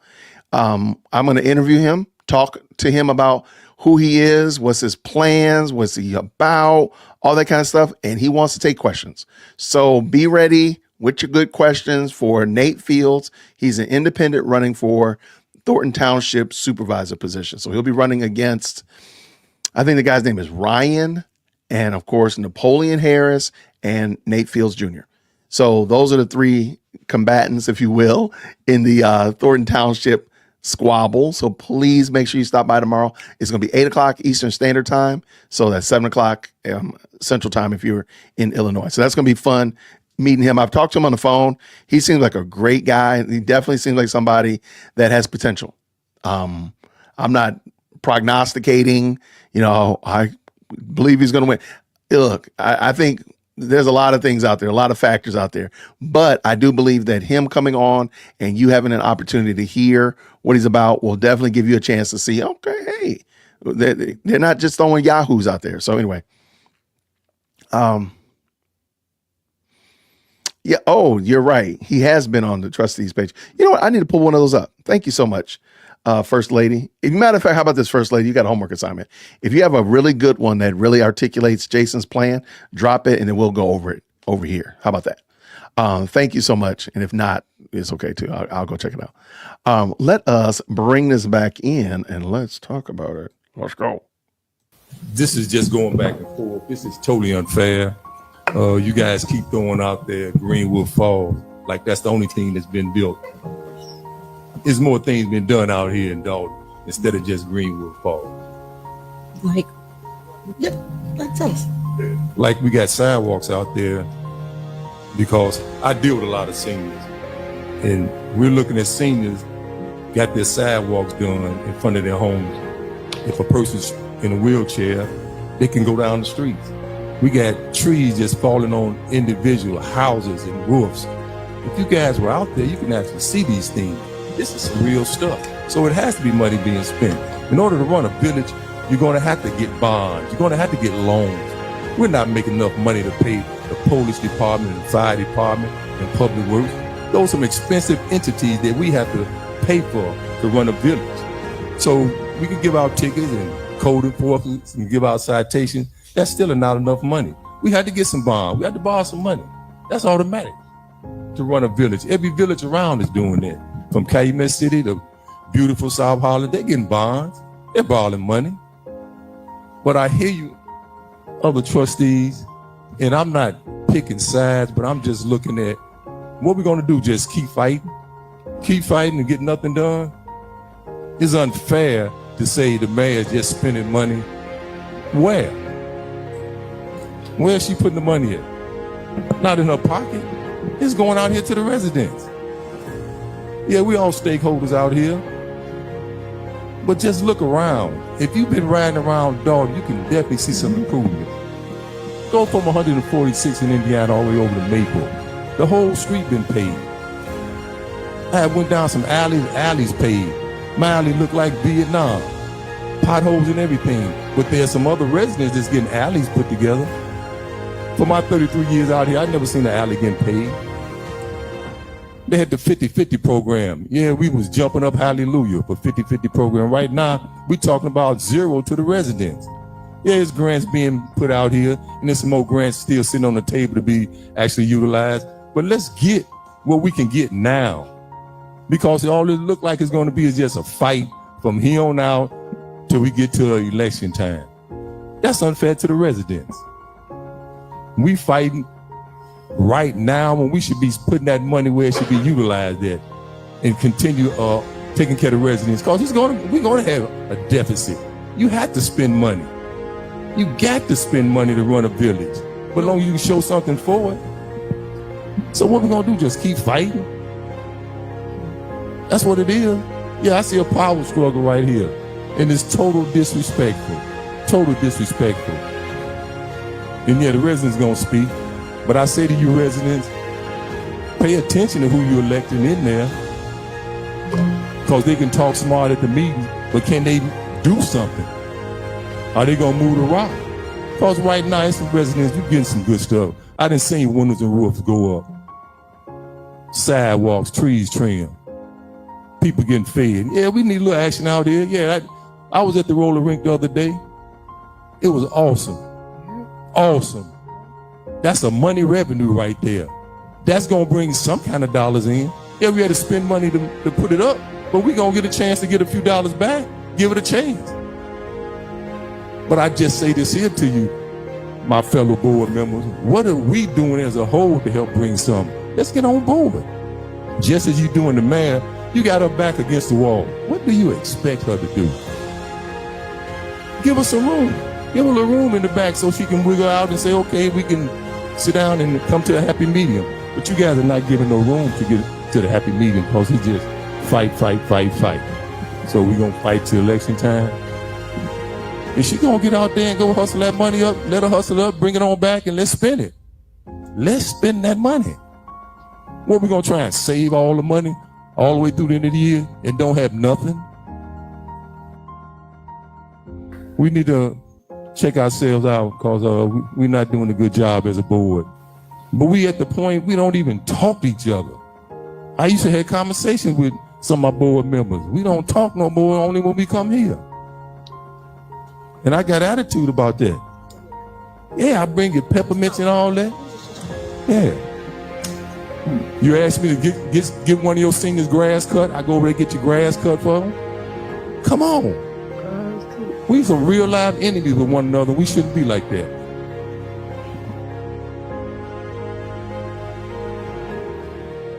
Okay, so all right, I'm gonna pause it. This is the Anti-Justice League advertisement. This is some people are saying this is from 2017. I'm just wondering, I gotta go back and listen to it again. Did he mention Tiffany at all? I feel like I didn't. I'm wondering, was this old? Because again, Riley Rogers was fighting with them too, so he definitely wasn't lying there. I mean, they're always toward the end of their tenure. From my understanding, it does become. Am I muted? Oh, okay. It becomes like mayor versus trustees. Even if they might have started out best friends, by the time it ends toward the end of the tenure, it usually becomes contentious. And That's what it seems like is what happened here. What what happened here was that it got contentious early. But no, she was the mayor in this one. Okay, I'm sorry then. Okay. But even then, you can clearly see it was old though. That is unequivocal. So it wasn't like last Tuesday.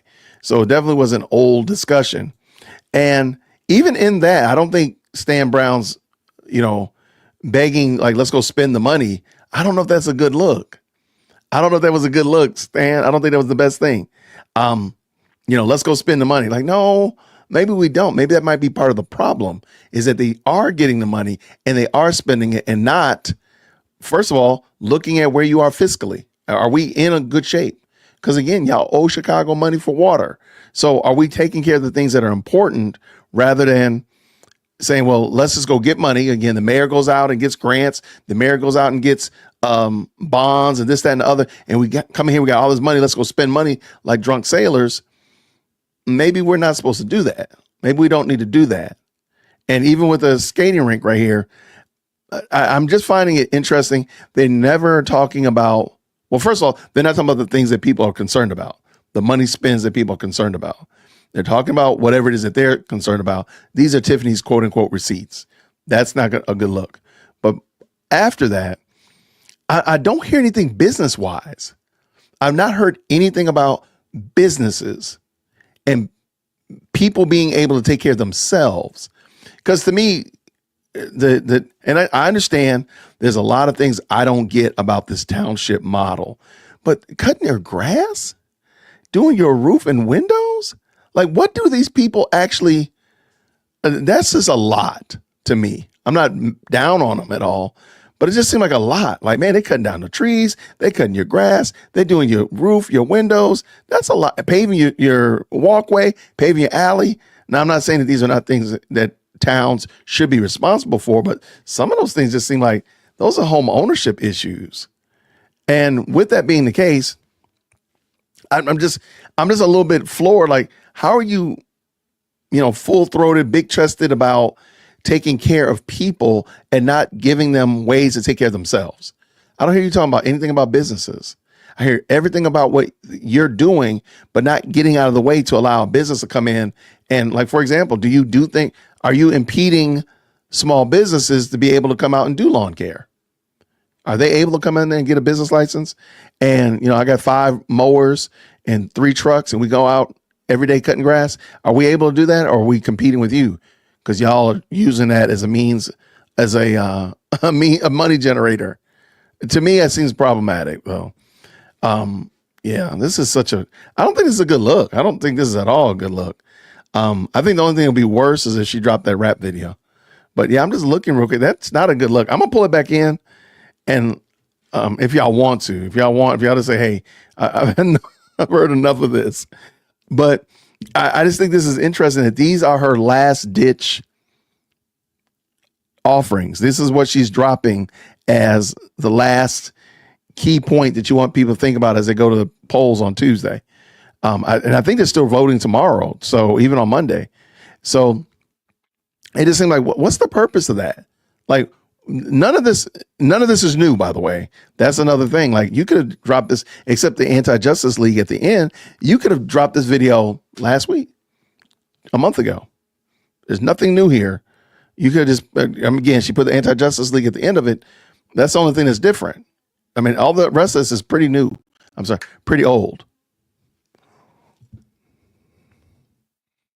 Right. Like, yeah. Talk about that. Talk about whether or not you're allowing businesses to get in here and become prosperous and provide services to people. Or, again, it's just kind of weird that the township is mowing your lawn, redoing your driveway, redoing your sidewalks, doing your roof, doing your windows, cutting your trees. Like, good gracious, like, are those not businesses that could be doing that? And maybe, just maybe, if you lowered their taxes, they would have the money to do those kind of things. It just seems like a catch-22 in my mind. The village has basically been giving away houses to the people who couldn't afford a roof, sidewalk, and they didn't even have a lawnmower to mow their own lawn. Yeah, I don't get that. I'm not trying to be down on the residents. It's just the fact that you you're providing the service just seems really strange to me. I don't get it.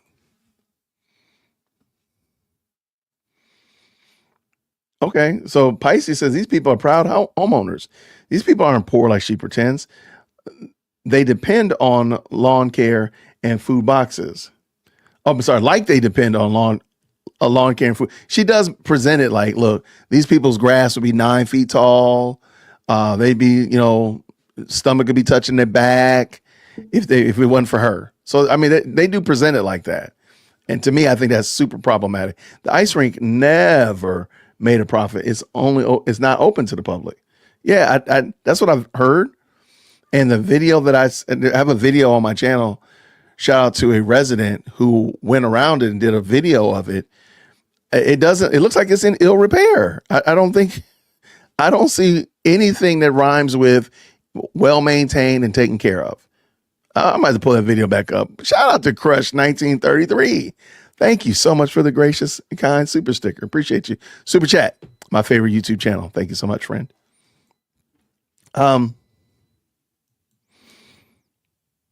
Good talk program, TWC. Just know if Tiffany goes down the tubes, others will follow.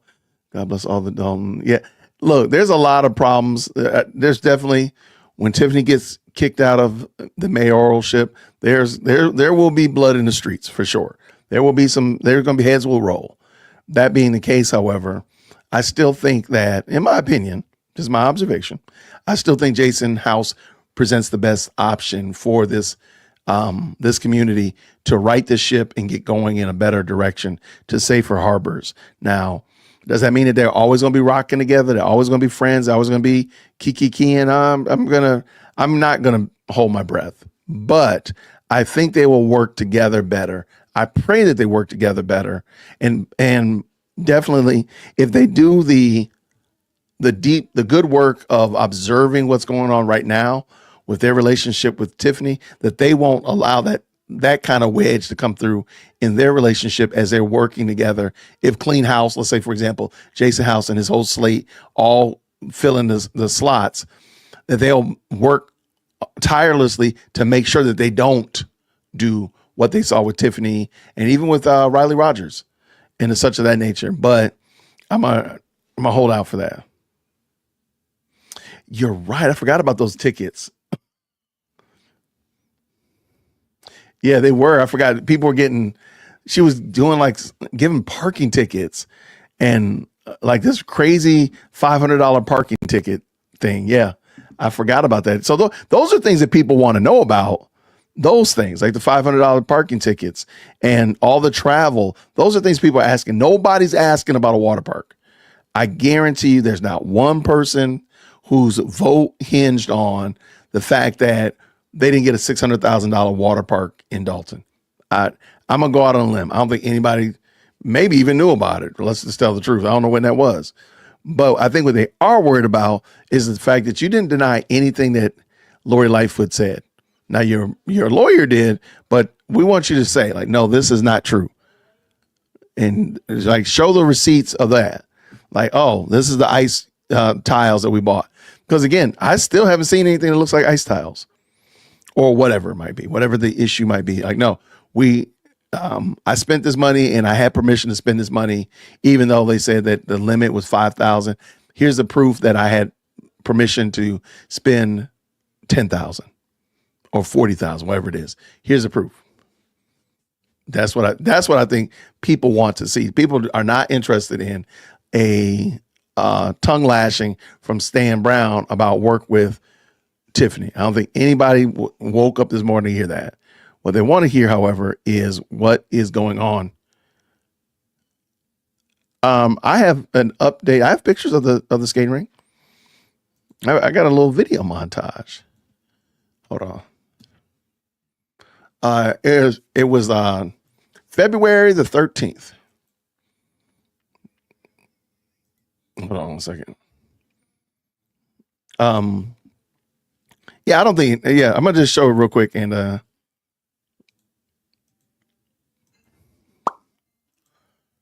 All right, and there we go. 1 in the chat when you can hear. When the court and the ice get out here, y'all.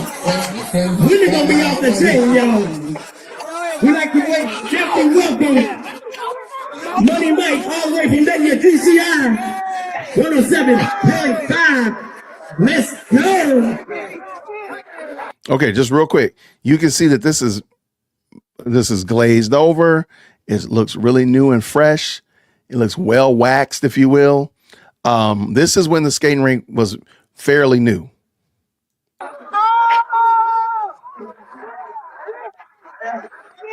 Okay. So I just want to make sure y'all get in, and they're roller skating. They're roller skating.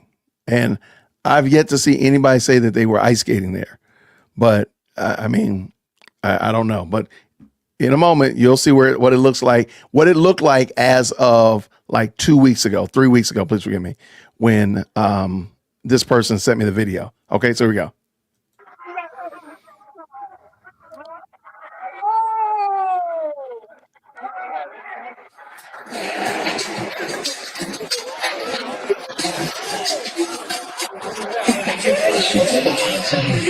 Hello, my love, I've had a kiss from you. Red light takes to let me touch you.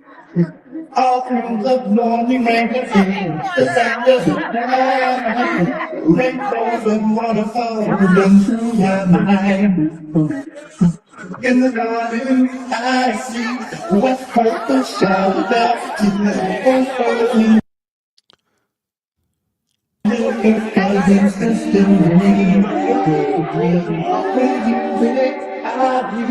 So happy now. These flowers that come from my chili. Feel sunshine spark but making you a playground around. If you decide to ask, or is it cool? Is it cool? All right, so this is what it looks like now. A couple weeks ago.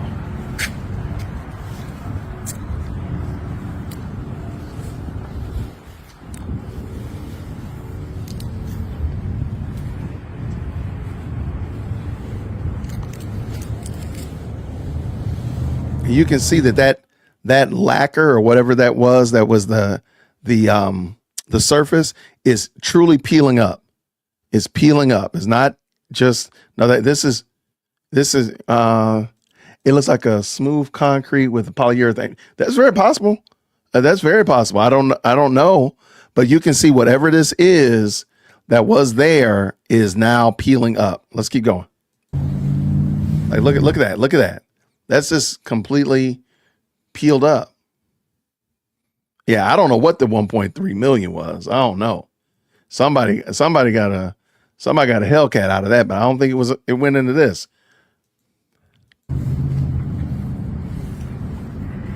Like, look at that. Like that's like clear coat on your car. When the clear coat on your car starts to peel up. Let's see. Can I zoom in? I don't think I can. Hold on. I cannot. But this is like when that clear coat peels up on your car. It's been sitting out in the sun too long. Like, look at all that. Look at all that peeling up. That maybe it was a polyurethane or some kind of coating and whatnot that made it smooth and slick for the skating. But now that's gone. That's shot.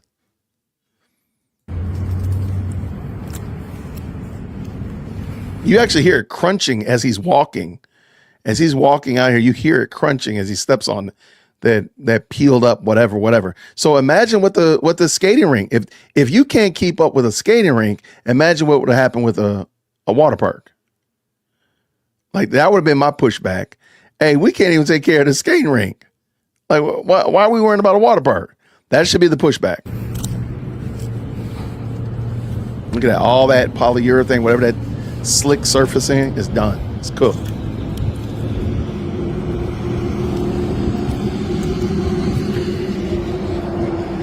That cooked.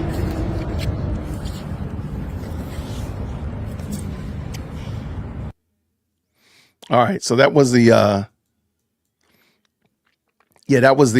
maybe it needed to be sealed. Maybe I don't know what it was that was the surface, whatever like that, but it just seems like pretty clear whatever the surface was, it wasn't taken care of and wasn't maintained. I think we can agree to that for sure. But yeah, she named it after her daughter, and like, man, that baby did not want to be drug into all that stuff. She ain't need to be drugging that. But again, you can't keep up with a smooth surface, a painted surface. Maybe it needs like a regular polyurethane, whatever like that. You can't keep up with that, but you wanted a water park. And she dropped that diss track. I mean, that receipt. She dropped that today as if that was like a slam dunk. Well, if I were the trustees, I'd post this video of the skating rink and say, you can't keep up with that. I mean, it's on my channel. Drop it. Say, hey, you can't keep up with this. So why do we need to keep up with a water park?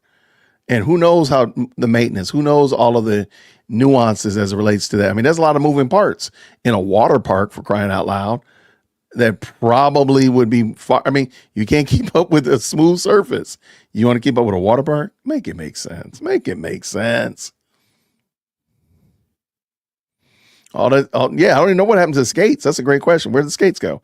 And again, if she says that it was ice skating, I mean, she also has ice skates somewhere. Where are the ice skates? Where are they?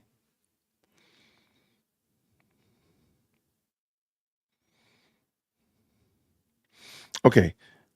She wanted to spend the $600,000 before it was received. By the way, $600,000 grant never came in along with the $7.8 million grant, but Tiff went ahead and spent this money. Okay, I've been wondering about that grant. I haven't heard. Tiffany's live. Shut up. Say less. What are you talking about? Are you for real? She is. All right. One in the chat when you can hear. Let's go. Oh, man, it's like Christmas here, y'all. All right, one in the chat you can hear.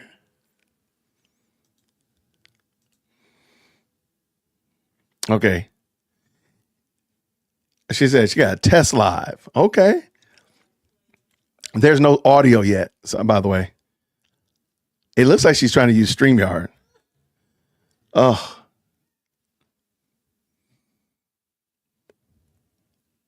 I have no idea, but it's like Christmas.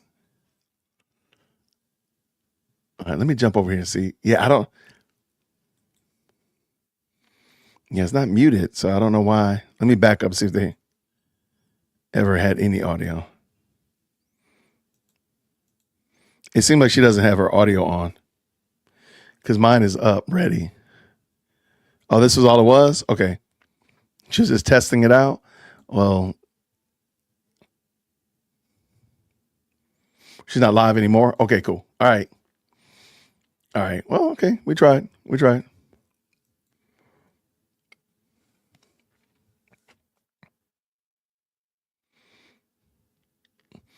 And she got a lot of kickbacks for this too. I can imagine. It seems like there's a lot of money, shenanigans, and hijinks going on. But I'm not trying to say that. Yeah, it seems like there's a lot of money and shenanigans going on there.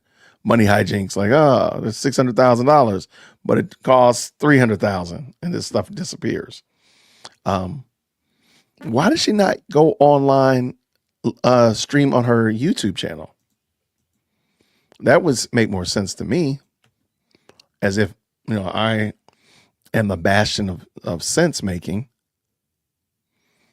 It just seemed like it would make more sense if she did that, but I don't know what the problem is. But okay, I'm looking and I don't see it. So this billboard is like the billboard on Valentine's Day. She's supposed to go live at 6 o'clock. 6 o'clock her time. Oh, so in 11 minutes? Oh, say less. Say less. Say less. Oh, we about to do that. Oh, I guess this will be a live watch party then. I mean, that'd be terrible if I got more views on my live stream mocking her than she actually had on her actual live. That would be terrible. I would not support that. I would not encourage that, but I would do it.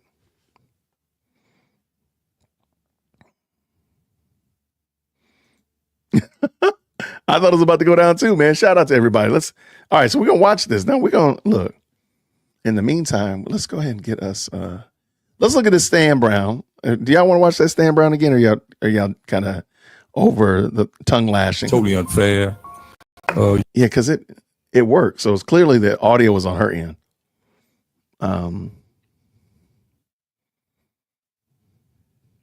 Now she won't be able to grift off the position. Nah, she won't. Valentine's Day is past, and you don't get to celebrate it when you're shacking up with a married man. I mean, really, she over getting the Valentine's Day candy over at the supermarket. Get out of here. Get out of here with that. I've never done that. Hey, this year I called myself getting my wife, because our anniversary is on Valentine's Day. So I called myself getting my anniversary card ahead of time. Usually I hate being that guy on the 13th, right? That's in there with all the other husbands staring at the cards, trying to figure it out. So I called myself getting the cards early. So that was Valentine's Day was on a Friday, right? Or Saturday. I don't remember what it was. But she was out of town. So I was like, okay, good. I'm going to make sure I got everything ready. So when she comes back in town, I got the card ready. I just knew I was cooking. I went to Target and got my card. I was cooking, right? Good to go. I got the card on Wednesday. And so I'm sitting here in my office, and I got to get her anniversary card. Got to get her Valentine's Day card, right? Whatever. So I signed the card, the first one, happy Valentine's Day. Sign that one. I get the other one, and I look at it, and I'm like, you got to be kidding me. You got to be kidding me. I got a 10-year anniversary card, and we've been married 23 years. I have no idea what I was on. I was like, how in the world did I grab this card? I'm like, what was I thinking? I don't know. I just saw anniversary and just ran. I don't know what I was doing. So yes, I did end up having to go to the supermarket that morning because she was coming in back home that afternoon, and she wouldn't have cared, right? But I said I had to get it, had to fix it. So I made it right. Got the card, got her a anniversary card. It didn't say how many years, but I was like, man, how in the world? I just knew I was cooking. I said, oh yeah, I got these cards. I got the cards. I asked my daughters, did they get Valentine's Day cards? Like, we ain't get no Valentine's Day card. I should have blamed Target. It was Target's fault. That's it. And I need to boycott Target. There you go. So, I was like, how in the world did I do that? I mean, as big as day said happy 10th anniversary on the front, not even on the inside. I'm like, what was I thinking? I just grabbed it and there you go. So I'm gonna blame Target for sure. No way. No. First, oh, come on. Don't do that to your boy. Don't do that to your boy. No. I'm trying to be a good husband. I mean, now let's talk about the fact Lady Dear World Christian didn't get me a card. How about that? What about that? Huh? Okay, crickets. See, nobody got anything to say then. What about me? I want a card. I do not want a card. I do not. Okay, I'm looking real quick just to see. I don't see that. So Tiffany has finally started loading. Please let her put that rap video up. Please. I don't think, you know what it is? Her channel is too new, so she can't do live streams on her YouTube channel. That's why. And somebody mentioned to me that she may have been, because I mentioned before, she has another, no. We got no crush. No, I need that full video. I want to see that full video. I want to see it. It's dropping on Monday.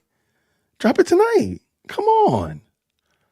I got stuff to do tomorrow. I got my interview with Nate tomorrow. If she drops it while I'm on the interview with Nate, I'm gonna be undone. I'm gonna do that. Just drop it tonight. Okay, I don't think even if you. Okay, so let me finish my thought. Hold on, my train of thought. Somebody alluded that her original YouTube channel was demonetized. That's why she started a new YouTube channel. Because remember, the other one had like 1,100 subscribers or whatever like that. And somebody mentioned that they think that she got demonetized on that channel, hence why she started a new channel in order to try to be monetized and such like that. It doesn't work like that. It doesn't work like that. I'm telling you, YouTube, you might want to believe it, but YouTube does not work like that. You have to have so many, right? You have to have 1,000 subscribers, but you also have to have, in order to be monetized, you have to have 4,000 watch hours. I'm going to go on a limb and say she does not have 4,000 watch hours. 4,000 watch hours is Herculean. Let me show you. Let me show you why I'm saying this. If y'all will put up with me for a moment, as Paul said, if you would just tolerate me for a moment. Let me pull it in just like this. Okay, here's her YouTube channel. She currently has 1,380 subscribers. I'm telling you, 4,000 watch hours is Herculean. Okay. I mean, it's a little bit of a task, because that's 4,000 watch hours is something equivalent to, here, let's do the math real quick. If I have 4,000 watch hours times 60 minutes, that's something in the ballpark of 240,000 minutes of time. But you still need the 4,000 watch hours though, in order to be monetized. And you got to have 2,000 to be able to get super chats and such of that nature. So she clearly doesn't have that in order to even get super chats. Got to click here. And if you ever want to know somebody, well, a good way to tell is if you click here and you'll see right down here at the bottom, if it says thanks, or in here, you'll see like a little heart in the word thanks, or a little dollar sign. That's a good indicator that that person, that's a quick way to determine if a channel is monetized. Let me show you mine real quick so you can see what I'm talking about. And that means they're making funds from the ads that are on the channel. Okay, so,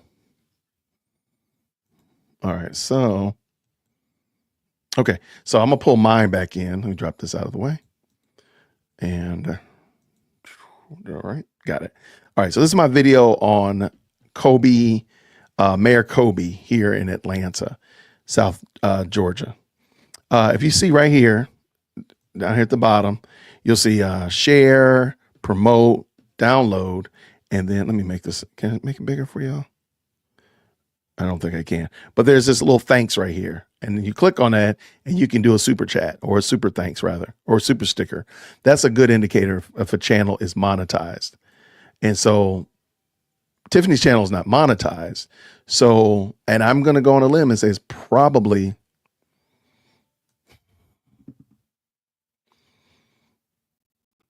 that's a good question. I've never heard that before. I can see why that would probably want to be the case. Huh. I don't know, Stray. You stop me in my tracks. I don't know that. That's a good question. I think you might. That's a great question. I don't think. I can see why you would not want an elected official or public official to be monetizable. Well, after Tuesday, she won't be a public official. But ow. I don't know. That's a good question, though. You know what? And let me also just add fuel to the fire. I'm just here to pick fights. You can tell Tiffany Henyard knows that her goose is cooked, because she's not campaigning for, in my mind, she should be campaigning like crazy for that write-in candidacy for the Thornton Township supervisor. You don't hear her talking about that. It's almost like she's given up on that. So I'm thinking that she knows that that's out of it. It's done. It's a wrap. So, or the kids like to say dunzo. So she knows it's finished.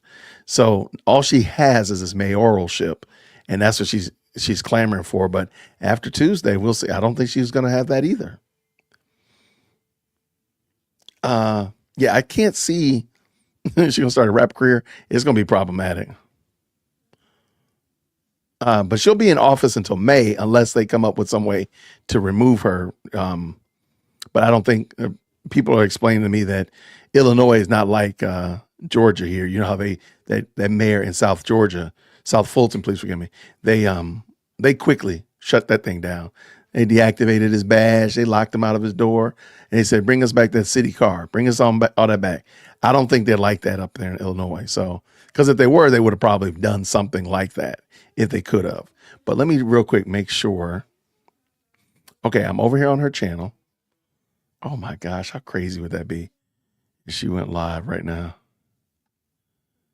Okay, it looks like she took down that test screen too, by the way. Okay, but I do have it ready. So just whenever it drops, I'll be ready to go. That's crazy. So, but back to my point.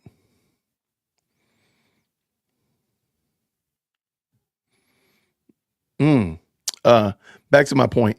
I do think that she will, she's attempting to be, come across and put out this product and this content as if she's, much better off than she really is. And I think at the end of the day, I think she realizes that she's not. I think she's not in a good spot. I don't think she's really leading the pack like she wants us to believe or anything of that nature.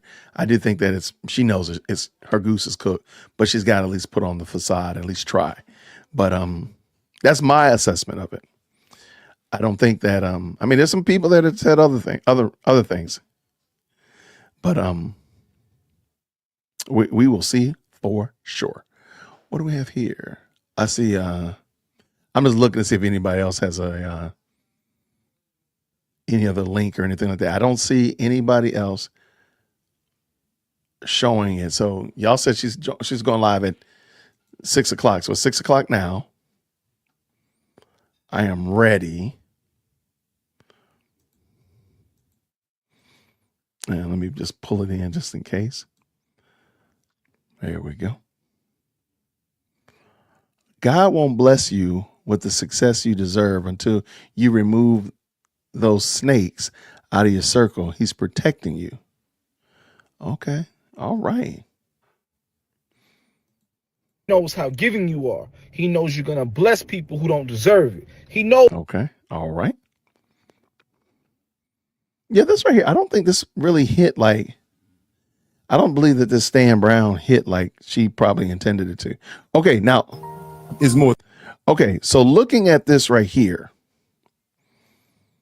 Okay. Does anybody notice something different about this? Anybody? You probably see it. This is the ice rink, skating rink. Anybody know anybody notice something? Put in the chat if you see it. I know you do. You see the background. Okay. Yeah, background. Okay.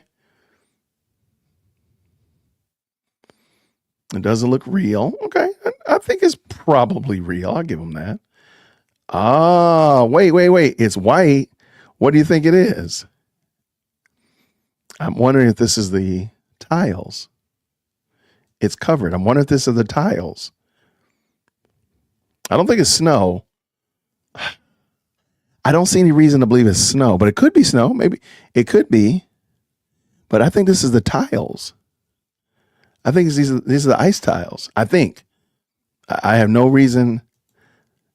I don't been done out here in Dolton instead of just. Yeah, that looks like tiles because this is a mat under this igloo thing right here. And this little igloo thing is like a little gray mat, and it's being held down with these little orange weights.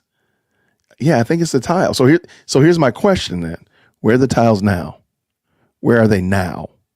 Because they weren't out this winter. Where are they? Just something I noticed. I just noticed it. Greenwood Falls. Yeah, that looks. Yep, that's us. Like we got sidewalks out there because I deal with a lot of seniors, and we're looking at seniors. So would there not have been any sidewalks? I'm not trying to be funny, but was the previous mayor, did they do sidewalks too? Is this the only mayor to do sidewalks? Because this is a big tree. So, I mean, it looked like they probably had some pretty hefty trees around here that probably, broke up the sidewalk, big roots coming up under and all that kind of stuff like that. Same thing with the driveways. Are y'all the only ones that have ever done sidewalks before? It does seem like you want kudos, and like everybody's done this. Y'all are not gonna let her get away with that fact that she paved her mom and dad's in front of her mom and dad's house. Y'all are not gonna let her get away with that. I love it. Got their sidewalks done in front of their homes. If a person's in a wheelchair, they can go down the streets. We got trees just falling on individual houses and roofs. If you guys were out there, you can actually see these things. This is some real stuff. So it has to be money being spent.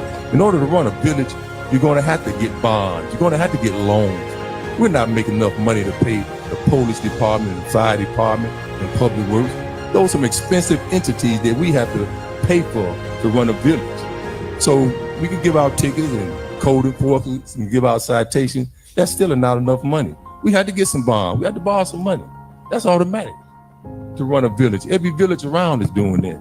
From Calumet City to beautiful South Holland, they're getting bonds. They're borrowing money.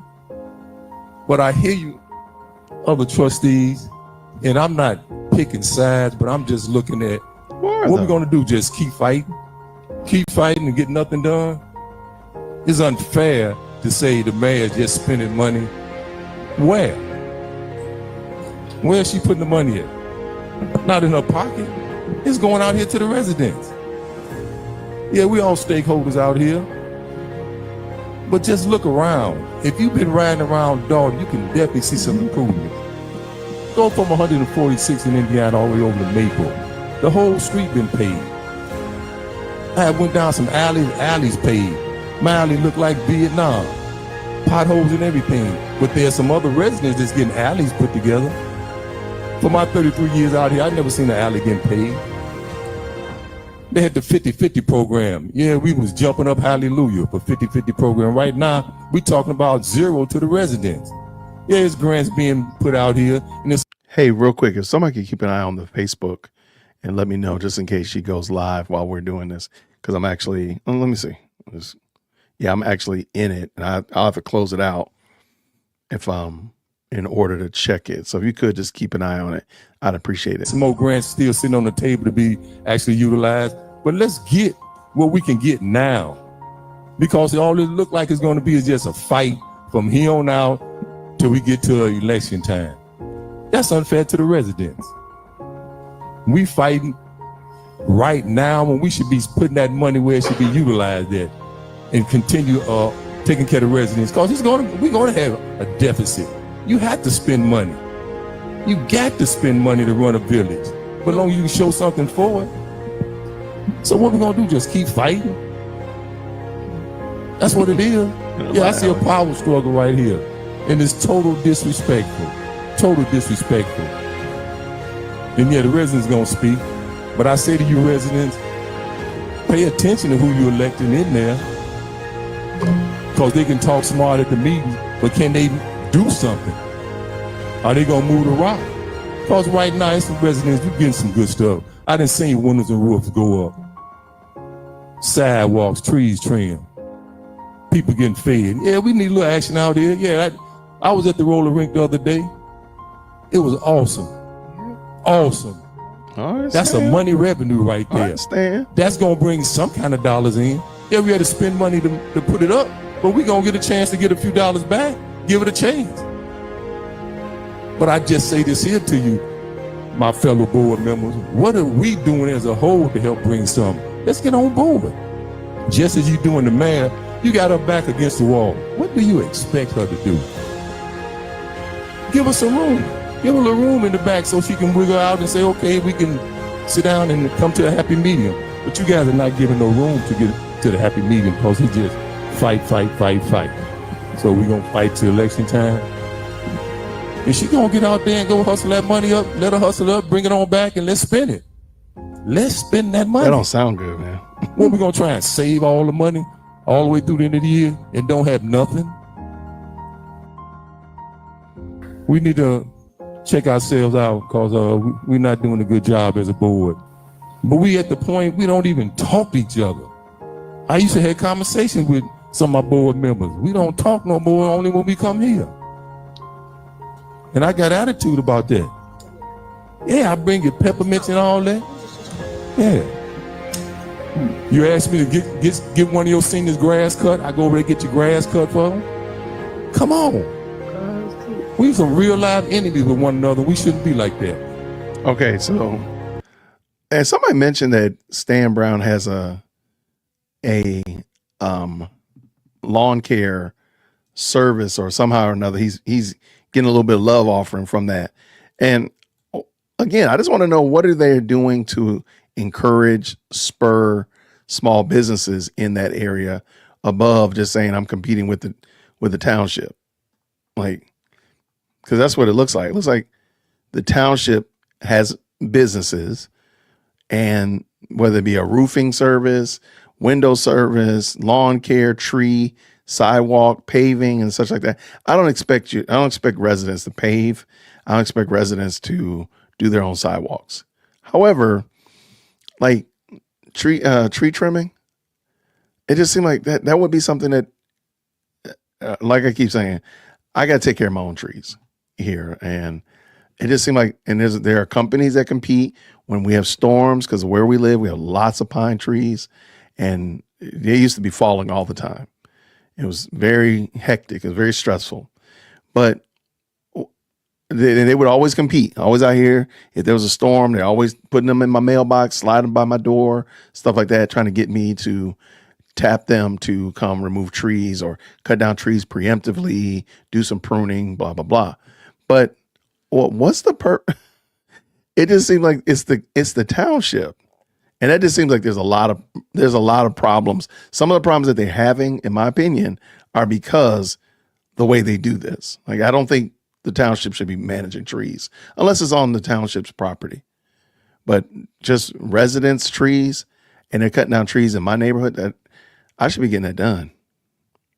It just seems like, to me, it just doesn't seem like it seems like it's creating more problems. It is this private company. Really? Somebody said that before, and I missed the comment. Interesting. Okay. Yeah, and back to your point right here. Thank you so much, TV. This is the least of the problems. Like, nobody's arguing about these things that Tiffany, these receipts that Tiffany's sharing. Nobody's arguing that. Nobody's arguing that, hey, you didn't bring a water park, or the trustees don't work with you on this. Now, I think you can have an argument about that, and you can have that discussion, but why are they not working with you? And why is it that you're the catalyst every time somebody's talking about something that's not working, whether it be in Thornton or Dolton, respectfully? Why are you the common factor in all of those? Maybe it's you, Tiff. Maybe it's you.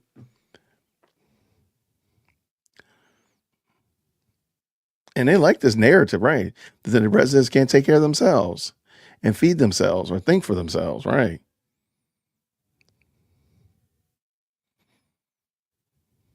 No, I agree. I don't think if they use private companies, to me, I think that should be, again, a roof should be a homeowner's responsibility. I don't see how, and your insurance. I mean, what are we doing? That just doesn't seem right.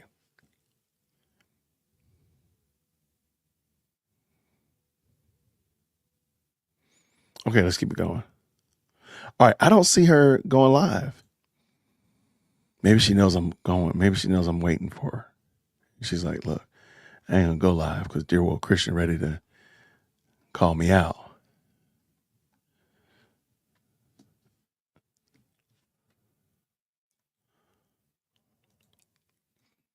All right, let's get this. All right, I do not see, but I'm also going to check, just double check, make sure she's not on her YouTube, just in case I was wrong. Yeah, I don't see her.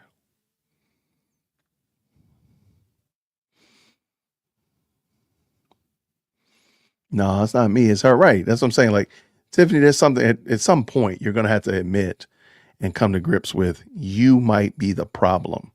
It's not, again, sure, Jason and them are not working with you. That's fair.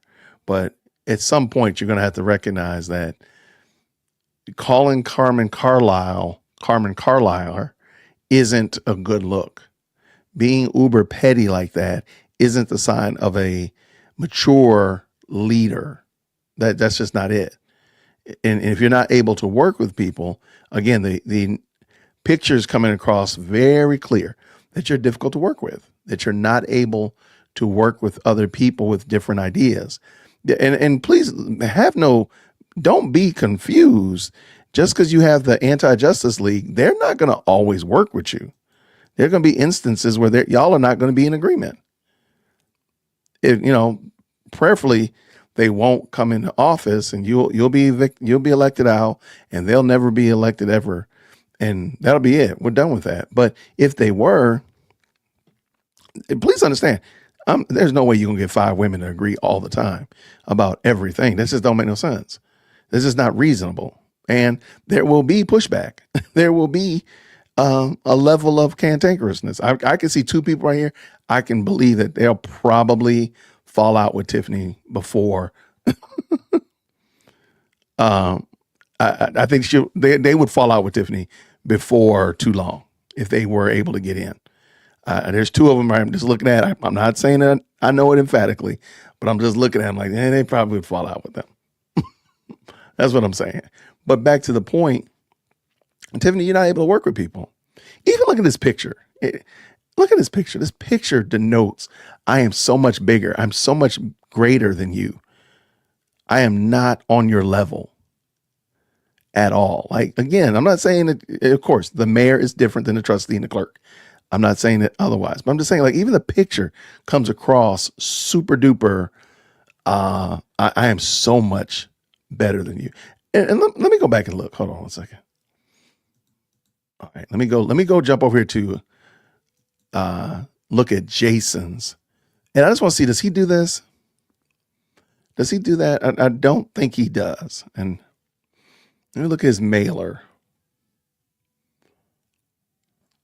All right, I'm trying to find one of Jason House's mailers. All right, here's one of Jason House's mailers. And maybe I'm just being super petty. Y'all are welcome to say, Jason, you're being too petty. Notice his. I mean, they're all on the same level. Only reason Ed Steve is taller is because he's not sitting down. And Jason House is pretty tall, from my understanding. But they're all like on the same level, so to speak, relatively. They're not like Tiff. Tiffany is like gigantic. She over here. Galacticus or something. Like, dude, what in the world? Hold on 1 second. Let me pull her back in. Shout out to Tiffany. Somebody said Tiffany Henyard is watching. Shout out to Tiff. What's going on, Tiff?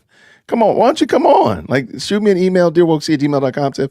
You're welcome to come on. We can talk about it. If you don't want to go live, or if you really want to go live with like a real content creator, I will gladly have you come on and we can chat it up. Okay, so here's Tiff.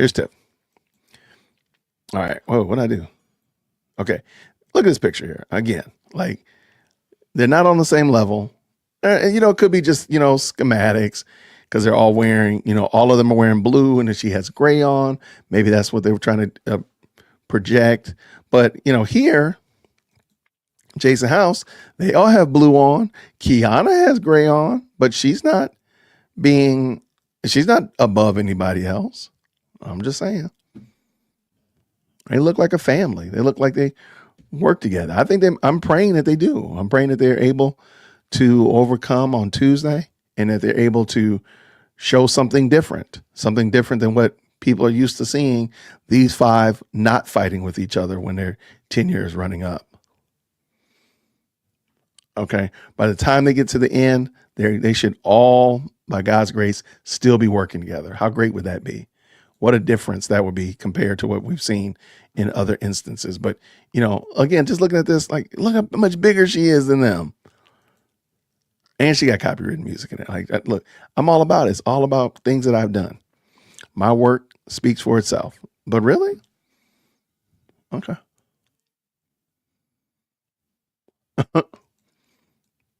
Okay, so I know y'all are checking, keeping me up to speed. I don't think she went live. Maybe she knows I was going to talk about it. We were going to stream it. Maybe that's it. She's like, look, you ain't skewering me, brother. DWC ain't giving me that work. No, I ain't about that life. That's what she said.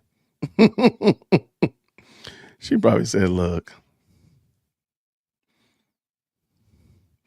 Tamika's her cousin? Is she really? Let me see.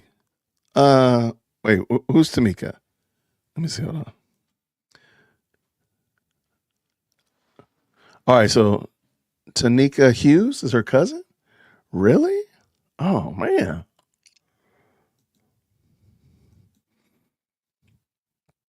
Okay, and then Jocelyn King, Vanessa Wesco, and Linda Terrell.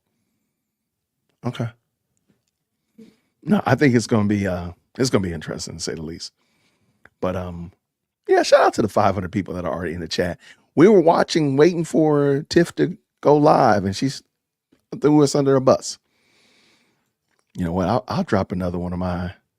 Look, I got my Kuma Molati video. We can do that. That video's hilarious. Hold on, I'm gonna give y'all a video. Hold on, I get that.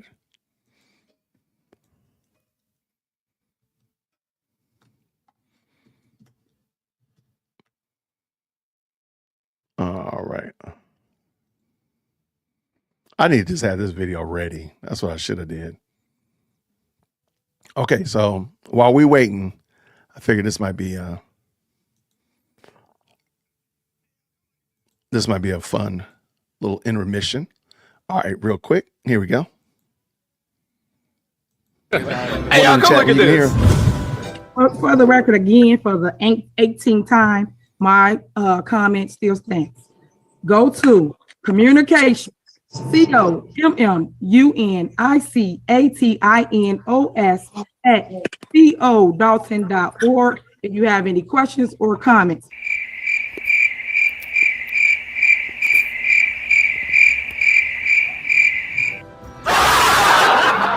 So let me school you again, because you say that you want to listen to me. I'm just educating you. All I can do is give you the facts. You're welcome. I'm about to give you the lesson. You about to get this lesson. You're so smart. Yep. Y'all know I'm super smart. Kuma Molati, you know. But anyway, so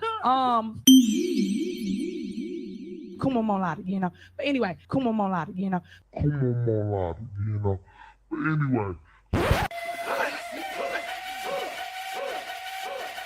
Kuma Molati, Kuma Molati. I ain't no dummy cause I'm Kuma Molati. Kuma Molati, Kuma Molati. Flipping these pages, now watching Kuma Molati. Started from the bottom with the knowledge of a queen. Graduated from the dollar store, my degree's clean. Flipped the tassel to the left, call it Dollar Dream. Fake diploma, real hustle, ruling the scene. Kuma Molati, Kuma Molati. I ain't no dummy cause I'm Kuma Molati. Kuma Molati, Kuma Molati. Flipping these pages, now watch me Kuma Molati. Used to hustle books, now I'm hustling beats. Don't say the floor more, but I'm running these streets. Start slick, stay quick, nobody face to me. Got my grind from the grind, ain't no wasting free. Shit. Kuma Molati, Kuma Molati. I ain't no dummy cause I'm Kuma Molati. Kuma Molati, Kuma Molati.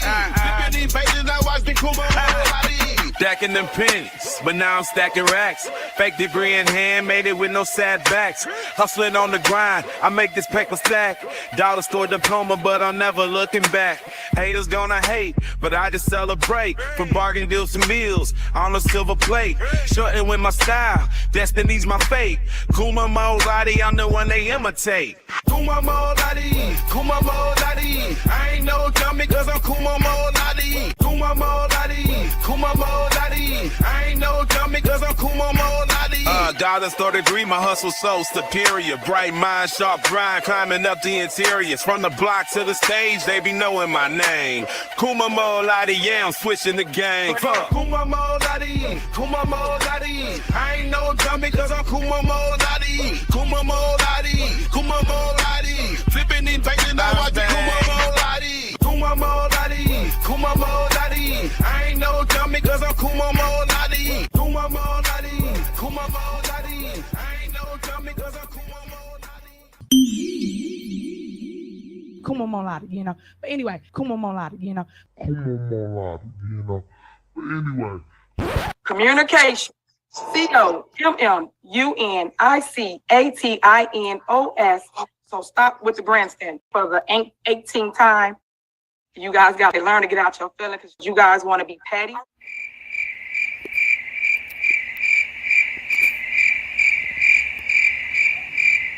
Shout out, shout out. No, okay. So what we're going to do on Tuesday as our watch party for election. So I did my video with all of my Tiffany isms, and let me just tell you the truth. I gotta come clean. I am not a good editor. And I found some really good videos. I'm like, man, there are better ones out here. So I feel like mine is not the best. Anyway, however, I said we're going to do, I'm downloading and putting together a playlist of all of the diss tracks that have come out for Tiffany. So there's some good ones out there. So that's what we're going to do on Tuesday. We're going to listen to some of these diss tracks and have a good time. I'll drop the video tomorrow, the one that I did with the Tiffany isms. I got to make a thumbnail. But so that's what we'll do, because I was like, man, mine is not that good. I'm trying to get better. But that's why I do live streams, because I'm not a good editor. But shout out. We're going to have a party. We're going to have a watch party for sure. Now, please keep in mind also, you know what we got to remember? There's still going to be a furtherance of this mayoral race, because you still got whoever wins, hopefully it'll be Jason House, and Cassandra Jordan Hobson. Remember her, the independent candidate? I think it's like Restore Dolton Party or something like that. And then there's also Republican. So there's a couple other people running as well. And yes, this is from Go Political, I believe, or Make Change. I can't remember actually which one that came from. But all right, let's check real quick. Okay, I don't see it, but I do have Jason House's interview. A lot of people were bringing that up. And this is Jason House and Edward Steve. I think it might be good if y'all don't mind. We can watch that while we're waiting. If Tiffany does go live, I'll interrupt this.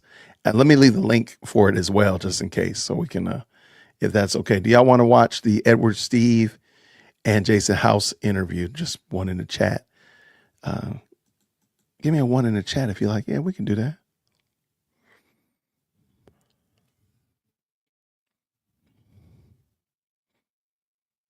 All right, I'm getting myself ready here. We are, okay. I see some ones up in that piece. I'm going to take that. Indicative of people. I should have said put a burger in the chat. That's what I should have did. Oh my gosh, that would have been hilarious. Okay. They're coming from Texas. Shout out to Southeast Texas Storage Hunters. Shout out to you. Thank you for coming through. All right. That's hilarious. The burger in the chat is wild. Y'all are wild. Okay, let's bring it in then, Jason. Let's go. One in the chat. Former future trustee Edward Steve. Former future. And we are here for a special interview with the man who the village is looking forward to changing our community.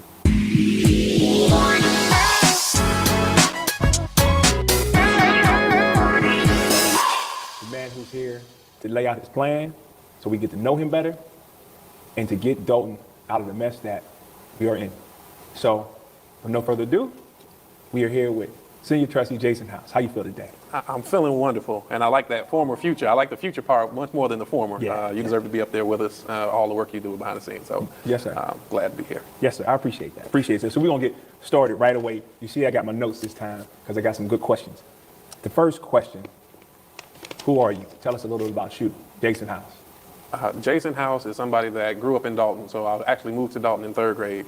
Roosevelt Elementary School, went to Thornton for a few years. I did transfer from Thornton into another high school, went away to college, University of Illinois, Champaign-Urbana, and then graduated 2001. Maybe I shouldn't tell my age, I don't know. But graduated with a marketing degree at my first, bought my first home back in Dolton, and then also worked in the community as a bank manager, U.S. Bank on Sibley.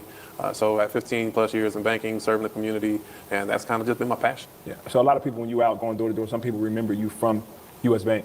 Right there on Sibley. Surprisingly, a lot more than I would anticipate. I hadn't worked there in a little bit over 10 years, but a lot more people than I would imagine. Okay. So when you hear us call you the senior trustee, that title, what does that mean? Just means that I've had the most consecutive years on the board. You know, you have to make sure that you earn every title that you get. So, I mean, years of service, I think, of course, is one thing, but it's what you do with those years that's going to matter. And I like to feel that I've grown every year, and that's in large part due to the residents, listening to them and them challenging me, and me stepping up to the challenge. Okay. So what was the first year you ran for trustee? First year I ran for trustee, I actually ran for trustee some years ago. I ran in 2011 unsuccessfully. Then I ran again in 2017 and was successful. And since then, I've really had 7 years of continued service. Okay. Okay. What was your greatest achievement in that first term of being trustee? I would have to say our greatest achievement, I think you were on the finance committee with me yourself, Trustee Tiffany Brown, and I was appointed to the chair of the finance committee. And at that time, we did everything we could to make sure that there was transparency with the financials. We were able to have monthly financial reports actually provided. Prior to that, we really did not even get monthly financial reporting.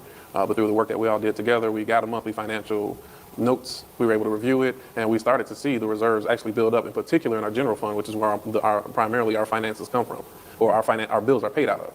So when you take a look at the report, on Lori's report in particular, it showed in 2022, in our general fund, we had a little bit over $5 million of surplus. And then it also showed the sharp decline within a 2-year period. But I think that we collectively, we really forced the financial reporting. And then with that financial reporting, we were able to build up some reserves. So I think that's probably our greatest accomplishment. I think you know, it's funny you said that. I know I did. I took that for granted now because it's missing. That there was a finance meeting every month, and you looked at the finance report, and then when we did the budget, if you came to the budget meeting, you got a copy of the budget, and you went through line by line, every expenditure, everything, every money coming in, going out, and we've been missing that for the last 3 years. No, we set it up on the schedule. Yeah. Every month, the last Wednesday of the month, we came in, we went over it, and at that point in time, you might have 5 residents show up, 6 residents. But for those who did, they cared about our money, they deserve to know what's going on, along with everybody else. It was posted on the Village of Dolton website, so people can go back and take a look at it. Going over the budget, so you want to make sure that we're being as responsible as we can, and I think that's obviously that's missing today. And as there was a shift, and of course, you weren't on the board any longer, and the finance committee was transferred from our oversight. Things really was another part of the decline. Yeah. Well, residents don't know, before the trustees had committees, and everybody would do the committee meetings. And then when this last election, when I lost my seat, and then she just took all the committees, gave it to 2 people. But they don't have no committee meetings. That's how you encourage transparency. We're having committee meetings, you talk about everything before it comes to the board. But I don't know, I'm sure you'll remember, even when this administration changed over, the committees used to have reports on the agenda, and then you would talk about what each committee is doing. Upon the transition in this new administration, the committee reports were kind of obliterated, and no committee person was even allowed to prepare, and it became a fight to host a committee meeting. And that's part of the transparency that we talk about. Yeah, and it became a fight because she would tell the department heads, don't go to our committee meetings, and if you do go, then the job will be threatened and all that. So yeah, that's unfortunate. Yeah. What was it like going into this administration, going to your second term as trustee? Going in there was a ton of optimism, or the thought that we were going to transition. I think that for me, going in as being reelected, every election, has its own energy and its own feel. I felt really, really fortunate after going out there, because when you go to get elected, you think you've done a good job, but you're at the mercy of the residents, and that's the way it should be. So winning that election and getting the support, the renewed support, also brought some more optimism. We were promised some changes, and I'll say we, being myself, Trustee Belcher, Clerk Key, we were promised changes and let down pretty quickly, and that's frustrating. I had to go on an apology tour. I still have to go on an apology tour, but we remain focused to the original values that we promised to do as trustees. Just because one individual went off in a different direction doesn't mean that we have to that we had to deviate from our plan. So I think that we've unfortunately had to fight hard. We work hard to do it for the residents, and we see a future forward that we can be proud of. Yeah, that's real right there. It's almost, people say, well, y'all ran together. What happened? And I would like to compare it to when you get into a relationship with somebody, and when you get into the relationship, it starts off really good, and then when you actually start living, you be like, oh, this person crazy. You know what I mean? And then you would have to really start parting ways and figure out ways to work together. So would you say, what happened? In short, because we know what happened, but in short, people who don't know, like, what was the breakdown? Well, and I think it's been documented very well. For me, I think one of the key moments, and it happened early, is as we started having disagreements publicly in the board meeting, and we would decide that we were going to take a vote. And in the meeting, Ms. Henyard would say, you guys go on and do a vote, and then I'm going to tell you what I'm going to do. Essentially saying, I'm just going to completely disregard what's being voted on. And what's being voted on is the law. And at that point in time, it's like, well, we're in trouble. We have some things to figure out. I assumed that once we had legislative council or we went to court that it would kind of get cleared up very quickly. And the courts moved a lot slower than the needs of this community, and that was even more discouraging. Yeah, good point. The next question is, we decided to do a recall pretty early on. What motivated that decision? And I think in the NBC documentary, they really documented why we did the recall and stuff like that. What's your take on the recall? I felt like, and I just talked about it in saying that once we realized that ordinances were going to be disregarded, that was my turning point for me, where things are going in the wrong direction. We have to stand up and try to make an attempt. And it's unfortunate, the court ruling. I think that the residents spoke loud and clear during the recall. I think we did our job and our due diligence. And even with that, we have to make sure that a lot more information and a lot more attention came to Dolton. Unfortunately, negative attention, because you don't want to draw negative attention.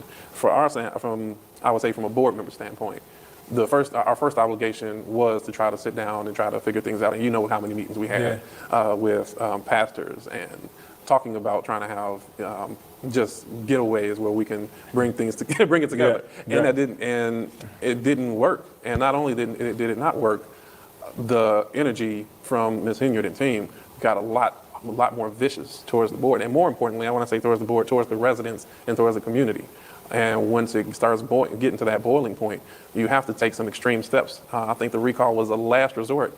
And within that short amount of time, we already had hit that last resort.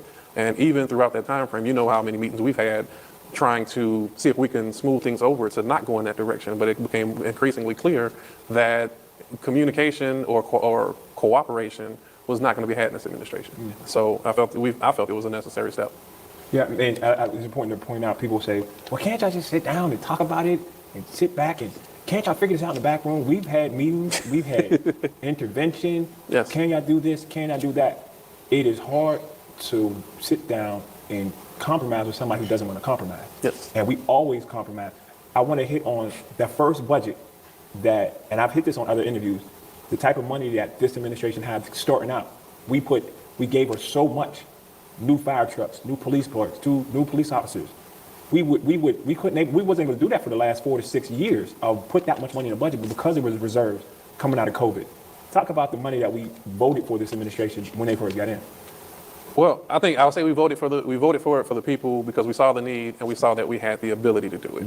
And I try not to focus as much on the back and forth that is the obvious highlight of this administration. Ultimately, it's something that we saw we needed, we had the ability to do it, and we pushed forward. And we were hopeful with the new administration that these things would be done properly. And right now, we're just not getting that. It's not. And the minute that we recognize that it's not being done properly, it's not being done transparently and with community inclusion, of course, we have to put up more guardrails because that is the position of a trustee. That's what we're supposed to do, and that's what we've held firm with doing. Okay. The question I have for you next is, what's your thoughts on the chaos at the board meetings? What's your take on that? It's not the reflection of the Dolton that I know. The chaos in the board meetings is probably the biggest frustration, and the chaos is all set up by the agenda. That agenda sets the tone, and there was one meeting where we talked about it. Call the roll, Clerk Key. Mayor, I have a comment. Now you got something else. Go ahead. So just the entire meeting is set up for an argument. Information is not given to the board. And then we get in here, it's set up to say, yes, I did. I keep asking the same thing. Let's put it on the website. We don't have to go back and forth. We don't have to do any of this show. The same item has been put on the agenda for the last 9 meetings. I'm exaggerating. But the mayor did say she's going to keep on putting it up there, knowing that there's not enough support for it. It's set up just for us to come in here and argue. That's the whole intention. Come in here and argue and then state, I don't want to go back and forth. I mean, we know most people say definition of insanity, doing the same thing, expecting a different result. It's insane to put up the same item knowing it doesn't have support. But it's set up for the argument, it's set up and then to twist it and say, oh, board, you're doing this and you're doing that. It really doesn't make sense, but if it has to be put up there 9 times, put up there 15 times for us to go and do it. But just understand, we talk about why the whole back and forth, the meeting is set up that way. As board members, we can look at the packet. And I'm sure the mayor, everybody looks at the packets by now and say, that one right there, that's going to be the argument. Corporate bills, we know that's where it go up. So I don't think even most people tune in until about an hour into the meeting. So that way they get to corporate bills. But again, the meeting is set up for an argument. Sorry that it's set up that way, and hopefully we'll do different in the next meeting. Thank you. Trustee, that's definitely not true. And then you should basically pause on the things you actually say. If it's set up for argument, then why take the bait? The mayor has the ability to kind of set the meeting agenda. And of course, all board members should have the ability to put things on there. We had a period of time we had to fight just to get something on the agenda. Normally, the clerk would prepare the agenda. That agenda had been taken away from the clerk for about a 2.5, 3-year period, specifically to prevent board members from getting access to the agenda. And the reason that I'm highlighting that itself, in communities where things are functioning, you start with the agenda, you speak with one another. If you don't agree with what's on the agenda, it doesn't go on there. And that way you can, behind the scenes, have a conversation, make sure that you don't come out into the public and just have a lot of back and forth and show the worst sides. And this administration, which was also talked about during that meeting, things are put on the agenda specifically to try to prove a point. And the only point being proven is that we're fighting with each other in a certain community. So I really emphasize the importance of that agenda and a leader that's going to make sure that if things are put on the agenda, if there's a disagreement, pull it off the table, work behind the scenes, and move forward. And that's where a lot of the chaos really starts off. Yeah. And then, of course, you get into the meeting and there's accusations hurled, lies told. Yeah. And now you have to, you're not going to let somebody sit there and just tell a lie on you and say nothing about it, because then publicly people believe that. Yeah. So you have to try to strike that balance of, how do I clear up this lie that's being told about me and do it with a way that's dignified so that people still respect me? And that's a very hard position. And that's a position that the trustees and the board have been put in for the last 4 years. Yeah. I commend all the trustees, Trustee Norwood, yourself as a board member, Trustee Tammy Brown, Trustee Belcher, and Clerk Key, who sometimes gets lost in the shuffle on the ability to really sit in there and speak that truth and work to do it in a dignified way that the residents can really receive. Yeah, it's hard to maintain your composure when somebody's blatantly not only lying on you, talking to you so disrespectfully and aggressively. Yes. You know what I mean? So it's a hard thing. How do you maintain your cool in the sense that people say, well, should Jay speak up more? Should Jason say this more? How do you maintain your coolness and your dignity and not get baited in? Because she tries to bait you. One time she cut you off. Is that your, she said so many things so disrespectfully. How do you maintain your cool? I want to commend Trustee Norwood, Trustee Tammy Brown, Trustee Kiana Belcher. Trustee. Floor is mine, Mayor. Trustee. I want to commend them for standing in here during these attacks. Trustee. I know the mayor does not want to hear Trustee. what you said. However, this is why the meetings get out of order. Can you stay on track with what we're talking about, which is corporate bills? If you want to say your comment, you can say your comment after it's a motion and a second on the floor, Trustee. Trustee. Trustee. It's a motion and second on the floor regarding the bills. Can we stay the course? Getting towards the bills. For Trustee House, I want to give, if I had a plaque, I would give you Calmest Black Guy of the Year award, because I was at home getting riled up, wondering how, I'm like, there must be something going on. So how is he keeping a level here? But in government, you have to. I'm glad that, for those who think that I maintain my cool, I'm glad that that's portrayed. Many times I think about it that I'm in the meeting for the residents. So many of my comments are directed to the community, to the residents, and to those that have come to observe our thought process. So as much as possible, I try to make my comments in their direction, and I don't want to go back and forth with somebody who clearly is not looking for an answer to compromise. They're looking for a fight, and I'm not going to give you the fight you're looking for. I'll make my comments for the record and for the residents, and then it's time to move on. Okay. All right, so we got to deal with the infamous "Don't pray for me no more" statement. Don't pray for me no more. How did that happen? Because it really pushed you to that point. Brother Moore, you prayed us in on unity. You prayed us in and came with the most divisive speech I heard in my life. Don't pray for me no more. Well, it still wasn't super, but it was to the point. How did you get to that point? It's one of those moments that you don't know is coming. You are talking, and then after the fact, I get a lot of calls from people saying, "Okay, man, can I pray for you?" Which I thought is humorous. Yeah. But there was a lot of different things going on at that particular moment. During that time, you had just recently lost the election. Yeah. Yourself and Trustee Belcher are probably the most outspoken advocates on the board, and I think all of us have our way of communicating, but in terms of advocacy for the first couple of years, most outspoken, you and Trustee Belcher, Brittany will make her points, Trustee Brown make her points. Of course, I'll comment where I see fit. So without you being there as part of the advocacy, and then I'm watching as now the Ms. Henyard again would start telling the employees, to kind of lay in on us and start joining the fight, which is completely improper for a leader. Like we try our hardest to keep the employees out of the middle. But in this administration, the employees are encouraged to just come in and point out everything else, which puts them in a horrible position. But I bring all that up because, we had lost you as an advocate on the team. Now you have the employees just kind of dumping on it. In this particular meeting, I felt like they were going in really hard. Not just borderlining on disrespectful. In this instance, it was with Trustee Belcher. Don't get in front of a board meeting and say what you say. That's all I'm saying. Get your facts straight first before you come to a board meeting. Tell the people what you've done. Okay, Trustee Belcher, Trustee House, Trustee Norwood, Trustee Tammy Brown. What have you done? The challenges that we face, I still go in there prayerfully and hopefully at the meeting. So I remember specifically the prayer being about unity and bringing people folks together. And then I got the police chief dumping on us, the mayor dumping on us. And then this guy is giving a prayer that just really hurt my spirit. So when being attacked at a certain point in time, I really was calling out each and every one of them that's making statements that I know they were encouraged to make by the mayor's office, but at the same time, we have to start keeping it straightforward on what we're talking about. Stop trying to pretend that you weren't instructed to say something against the board. Stand up to what's right. So it was several things, but I do remember that the early part was another meeting where I'm listening to the prayer, I'm thinking that maybe this is the meeting, and then they came across even more vicious, and that just wasn't the time. Yeah. Next question I got: what is the current state of the village finances right now? Village finances is a challenge, big challenge, and I'm saying that we have more bills than we have money, so that's always a challenge. So it's going to take some unique financial abilities. It's going to take collaborations to get us up out of here. I don't want to call it, and I refuse to call it doom and gloom. The village general fund brings in about $27 million per year. So at $27 million per year, there's a path forward. But you have to make sure that you're managing it properly and efficiently, and we can get out of this mess. But we are in a bad state. Lori's report showed at that point in time about $3.5 million worth of debt. And we're slowly working towards correcting that, but that's going to take some time. It's going to take some assistance with some of our state representatives, our state senators, collaborative partnerships, and we have to really know how to maneuver all those things to get that path forward, and we're going to get there. So we're not talking about turning it over to the state, huh? My intention is not to turn it over to the state.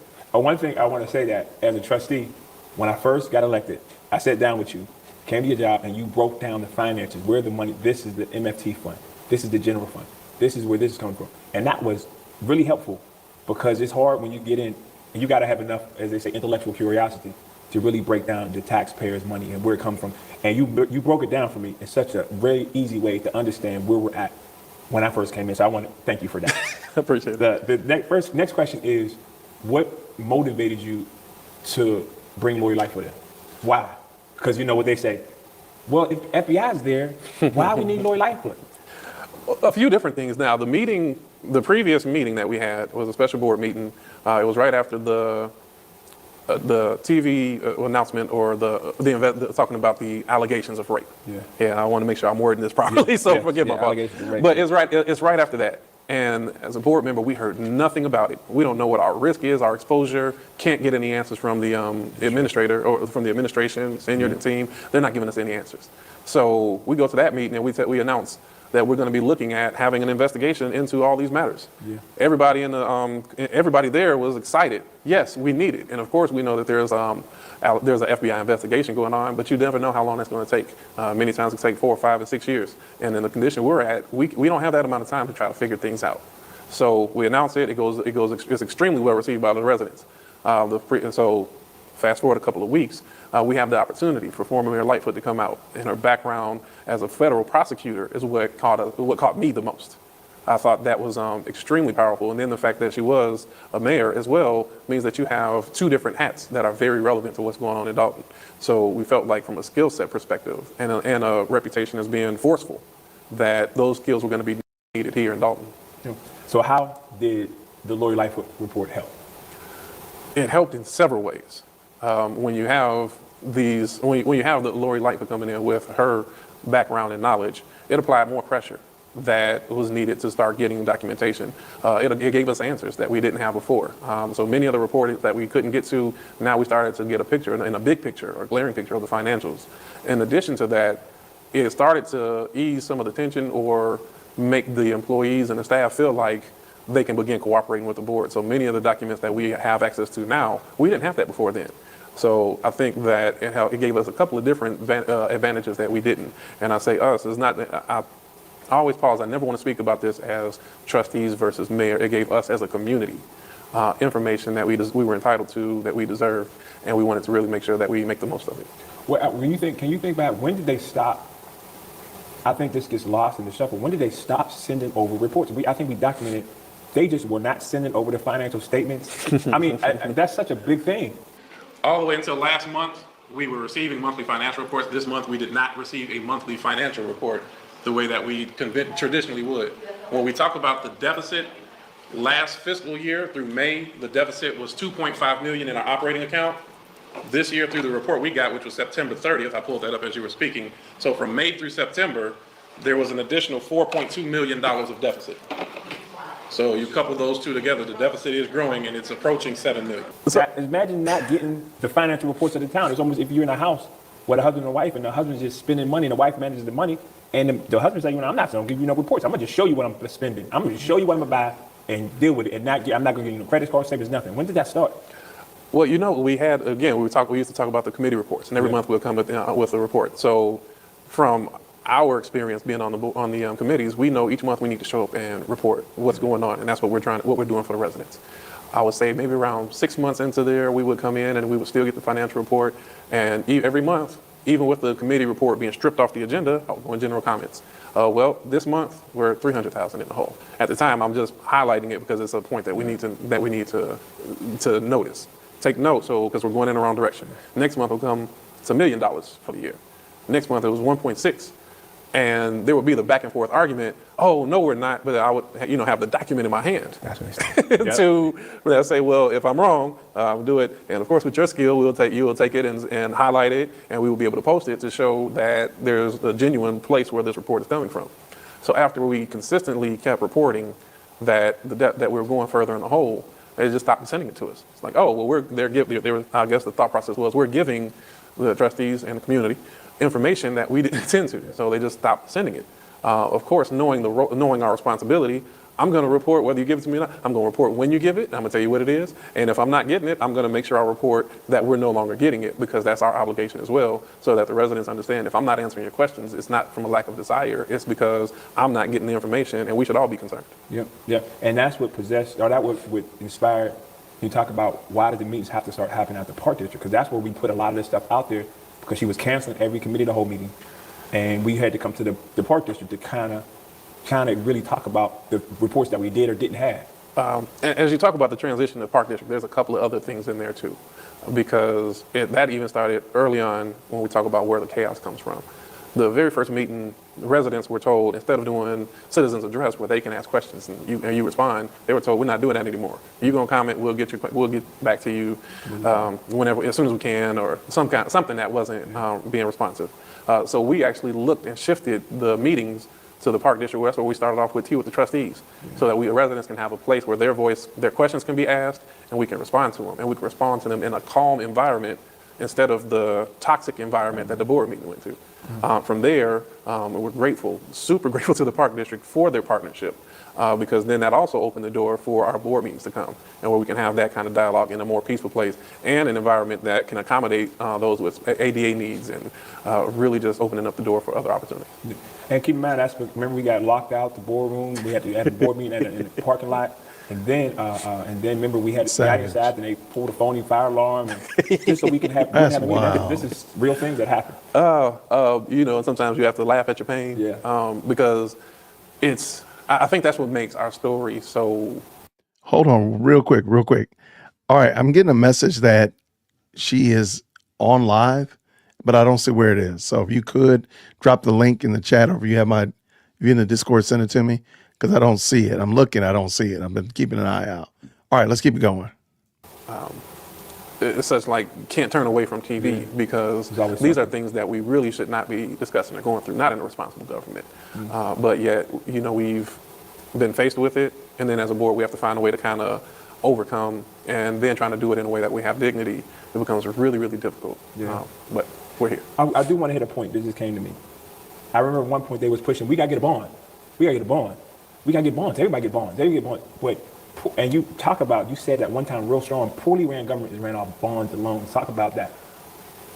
You know what's really, it's just going to require a mentality shift, because the agenda that they were pushing is that government runs off debt. Government runs off debt.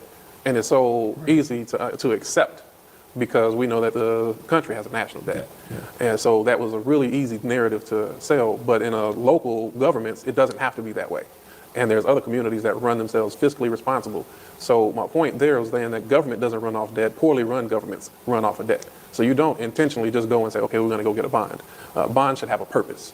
And we need to explain how we're going to get the money, what we're going to spend it on. And if we're doing it with the best of intentions, hopefully we're doing it for a new project that's going to last in the community for 100 years, and we have to pay on it over 20 years. But just the agenda being pushed, oh, we're just going to get a bond, government runs off a bond, I just rejected that statement, and I still do. Man, good stuff. When is the next Lori Lightfoot report? The next Lori Lightfoot report, we are expecting to have it before the end of January. I think that we'll be looking to try to announce that at our next board meeting, but we just want to finalize the details. Okay. And what do you expect out this next one? The report is honestly an independent report. So while we may provide people that we think should be interviewed or spoken with, Lori's first report, she kind of ran off and followed the evidence where it took her. And I expect this to be the same thing. We may get a brief preview a few days ahead of time, if at all, but we want it to be an independent report that people can really get facts that we did not steer the direction of it. All right. So next up, Mayor House. Mayor Jason House. What inspired you this time to run for mayor? I'm inspired by the residents. And when I say the residents, the way that we, of course, as a board, but also the community have all come together. I think that we have a great team. And as we sit down and we talk about what our next direction is, I can really see a vision where we can have financial stability, where we can work together, or Dolton can be the community that, not just the community it was, but grow into the next generation of representing everybody with pride. And keep in mind, you got the most votes out of anybody last election. You got more votes than the mayor did. So I want to give credit to, and credit that gets overlooked. Clerk Key actually had the most votes. Clerk Key had 100 more votes than I did, and I believe she gets overlooked. But I will say that as I talk about the last election, every 4 years you work hard, and if you pay attention to the residents, you hope that they appreciated the work you did, and then the votes will speak for it. So I would say that it's humbling and gratifying that during that election I was able to get that level of votes. And as we come into this election, I've done everything that I can to be a good trustee or be a good steward, and also work with our residents and work with our board members. So I'm prayerful, hopeful, while expecting, because I know some people say walk in your purpose, but you really want to put yourself out on the line and just make sure that we're doing everything we can to win the hearts of the community and do right by them. Could you hit the point of people say, why the fighting? And you said, I heard you say one time that when you see the money being blown the way it is, if there's no chaos, the people won't pay attention. Talk about that. Well, why the fighting is, we started off over 5 million in a surplus. As the Lori Lightfoot's report drew some criticism, got a lot of praise, but I have not heard anybody say that they're contradicting the numbers that were presented. What's next you can see is a graphic that depicts where we started as of April, where the village started as of April of 22 with positive of $5.6 million in the general fund, and where we are as of May of 2024, which is a negative $3.65 million. And that showed over $5 million of surplus in 2022 to over $3 million, which is a $9 million swing in less than 2 years. As a trustee, we are obligated to make sure that the community knows. And if you have $9 million that's been blown in that amount of time, there's supposed to be tension. You're not supposed to have peace and calm. We got to figure out what's going on. I mean, I would say if I thought about it, like, let's say that husband and wife, you got a reserve checking account that you do for emergencies, $5,500 put in there just for those emergencies. You're not paying attention. You know, I got an emergency stash, and then you come back later, you discover spouse has been writing checks. And then when you finally look at the account, you got $3,500 overdrawn. How would you feel? That means that that's $9,000 that went in a swing. And not only that, to make it worse, that's $9 million I didn't even have. So out of the $9 million you spent, I got $3,500 I got to go and make up. Yeah, I think I would be upset. I think anybody would be upset. Now take that from thousands and make it millions, which is what Dolton is facing. Good point. And you get hit with the instant pension fund fees. You go to your your mobile banking is negative $3,000. Yes. And you see all these checks, and then the husband says, "Oh no, I look what I bought. Look what I bought. Don't pay attention to that." That's right. And you how dare you question me about how I'm spending the money? Yeah, that's real. Why would your leadership be different? What would be different about your leadership in the mayor position? It will be truly inclusive. And I'm talking truly inclusive in terms of making sure that we have our committees, the committees are running, and it's something that I feel that we're demonstrating right now. This is not something that we're talking as a hypothetical. If we look at the board meetings when Ms. Henyard's present and when she's not present, the way that those meetings are run is smooth.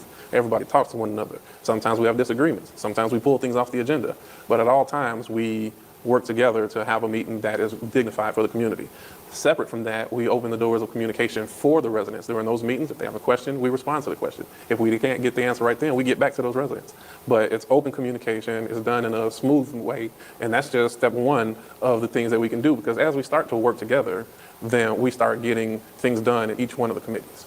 And it's not going to be done because one person, Jason House, is no savior, and I'm not trying to pretend to be the savior. I think that we as a team have so much talent, and if we know the skills that are on this board, Brittany with real estate, Tammy with human resources and knowledge of business, yourself with videography, communication, Keanu Belcher, background in police as well as finance, Clerk Key with her experience in housing CHA. I mean, the talent is there. It's always been there. It's just being able to pull that out of each one of us. And when I say that about us as board members, let's look at the talent that's come to the table with the residents that have come to support us.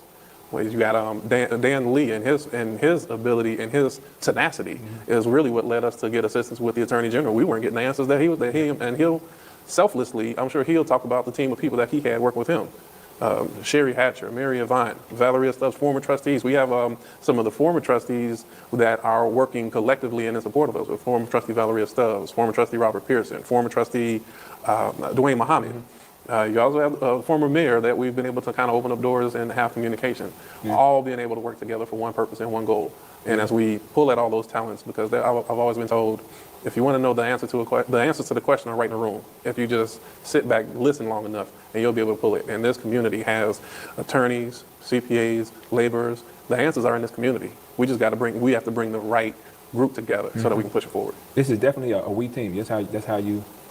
Jason is definitely the inclusive person. He listens to everybody. It is not a my way to highway type deal. The team of trustees is really inclusive. What do you think? What do you think? And let's come up with the best idea. And let's talk before we get to the board meeting, so you don't have all that back and forth. That's right. That's the way good government's run. And you kind of hit on it. You talked about the team, the people that's running with you, yes, which includes myself, Brittany Norwood, Keanu Belcher, and Allison Key. Talk about the economic plan for the village. So, of course, we know that the economic development plan is going to be a critical part of it. And as we talk, I want to hit on platform, as you mentioned, before kind of going into this one, because there are the 5 parts that we're trying to look at. One, which I'm big on, is changing the narrative of Dolton. That's first and foremost. Second, of course, being economic development. Third, financial stability. Fourth, improve our infrastructure. And fifth, being public safety. So those are the 5 points that we really want to make sure that we're hitting on. I'm going to come back to changing the narrative of Dolton before going into economic development, because I wanted to talk about changing the culture of Dolton. Another resident, Kevin Bowen, came up with the slogan, changing the narrative of Dolton. So I want to make sure I'm giving him his due credit in doing that. But what that does speak to is changing our culture. For the last 12 years, Dolton has been divided. It's been known for board versus mayor, board versus mayor, board versus mayor. And we have to really come back to work on being inclusive of one another. And when you have board versus mayor, that starts putting residents, I got to pick a side. I got to pick a side here, I got to pick a side there. Who do I choose? And then you see a lot of viciousness, not only between the board and the mayor, it carries over to the employees, it carries over to the residents. And we're trying to figure out how do we be disagreeable and civil. And that's going to be so important. So we have to embrace some of the hard conversations. We have to be able to be in the room with each other. Everybody is a part of this. Everybody is a part of this equation. And because of the level of dysfunction that Dolton faces is not it's expanded beyond just the board and the mayor and the residents. Now we have and people from Texas and Georgia and everybody weighing in. And I keep hearing this statement of, okay, well, those are outsiders and insiders. No, they are part of Dolton's story now. And I think we need to learn to embrace that and listen to what people say and make the best of it. Because while they're a part of the story now, we want them to be a part of the story as we transition and become a better community. And inviting people to come and help us, because clearly we need help. But it first starts with us, you know, being able to be vulnerable and transparent enough to recognize that we have challenges that we're going to work on and we're going to fix. Dude, you're good point. Give me an example of that one thing that y'all recently done to really encourage transparency with the Dolton website. Well, Dolton website, after the Lori report, after we started getting the some employees more comfortable that the board is there to protect and help them out, we've been able to get access to Village of Dolton website, and we've made some changes to the website. So we're now posting up there financials going back anywhere from 4 to 6 years, warrant list, any warrant list that we have, any information that we're able to get our hands on, we'll put on the website. In the interim, residents, if they would email me, and it may be things that would normally take a FOIA, but because I knew that FOIAs weren't being responded to, if I had access to it, I would send it to them to circumvent the FOIA need, because we really are trying to make sure that people know we don't have anything to hide. As we come to the meeting and say we don't have it, if we didn't have it, we couldn't provide it. But if we could, I felt that people were entitled to it. And that's whether there's somebody that's supportive, not supportive. It's a government document that we can provide. We should do that. Man, we can't hit that point enough. If we spent it in this record, the residents should have it. Yes. So the new website has gone back, you say 4 or 5 years? Yes. So recently when residents been seeing, oh, there's stuff on the warrant list, it's because of the trustees. I've actually put the warrant list on the website. Give credit to the staff. Give credit to the staff. The staff put the actual document, because this administration didn't want none of that records out there. Yeah. And so that is a one clear proof that they believe in transparency and open government. You have nothing to hide. It's a step in the right direction. I don't want to just take credit over a website. It's just showing progress. I think we have many phases, and I don't want to take too much credit for something that people are entitled to. But I will say that, yes, it is. If we're looking for signs of where we're heading and what we want to do, that is a step showing that of what we're working on doing. Yeah. I think it's a big thing, because there's been years of non-transparency and hiding documents, and then at the same time hiding them and then publicly saying they have everything. That's right. So you got to talk about, as we come to a close, talk about your economic plan for the village. We have several different things. As I talked about the platform, of course, economic development is going to be on there. Yeah. We want to be really clear as we talk about these points. Everybody's platform, when they come into these positions or when they run for it, they're going to say, I'm going to do economic development, I'm going to do public safety. I think changing the culture is probably maybe one that's a little bit more unique. We're going to do stuff for the youth. So I think we really need to make sure that we can talk about people who really can execute on what they're going to do as well. And as far as economic development, we have already started. We had tea with the trustees where we introduced a developer that's looking at doing something on the west end of town, 147th and Harvard, talking about mixed-use commercial buildings along with condos on the top end, townhomes that can be done beautifully. And we introduced that to the residents to get feedback instead of just coming and forcing it down their throat. We've also talked with a gentleman that for the last 6 years had been looking to do a new project over at Needles Park, a nice stadium sports facility. It's in the infancy phases, but it sounds like there's some good progress there. We have 2 businesses, one being LFI. I'm sure LFI wouldn't mind us talking about it because he's had a lot of challenges. But that's the business that brought the Food for Less into our community. And they have some other proposals that can be out there once the village is stabilized and able to move things forward. And that's somebody that we've worked well with over the last, I would say I've worked well with them over the last 8 years.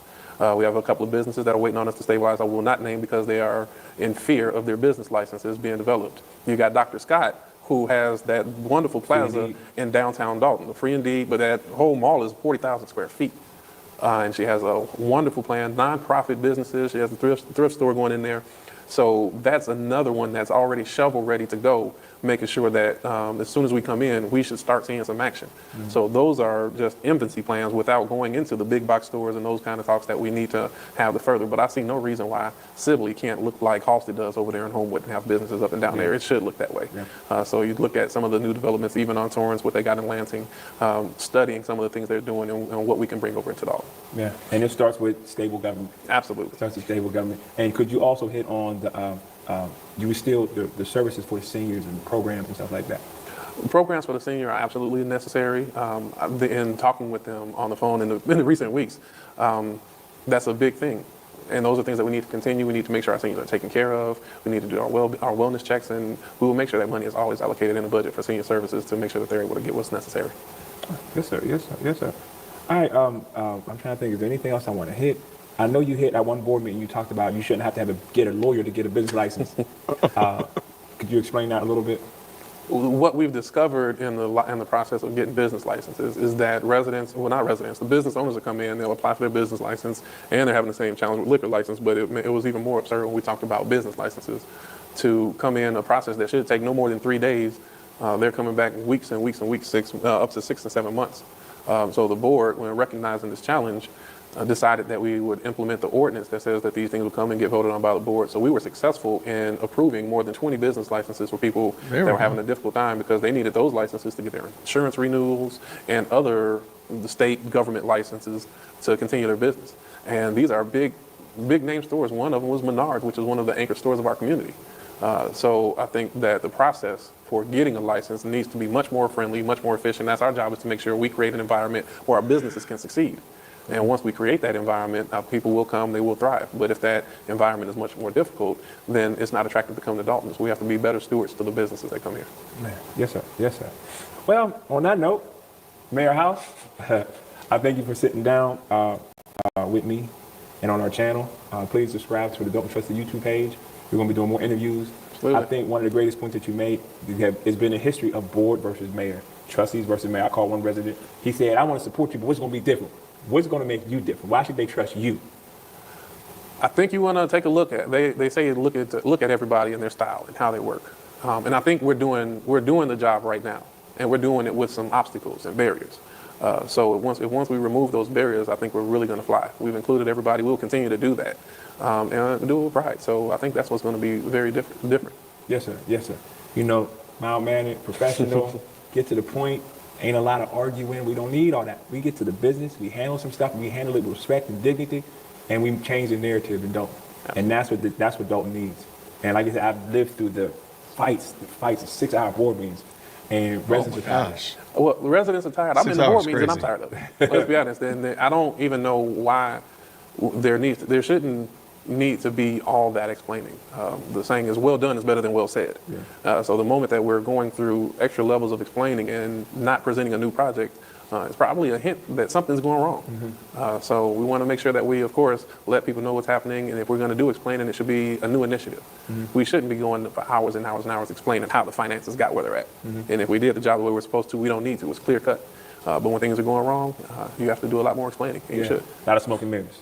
That's right. Man, appreciate it, brother. All right. Yes, sir. And make sure you go to our website, votehouse2025.info.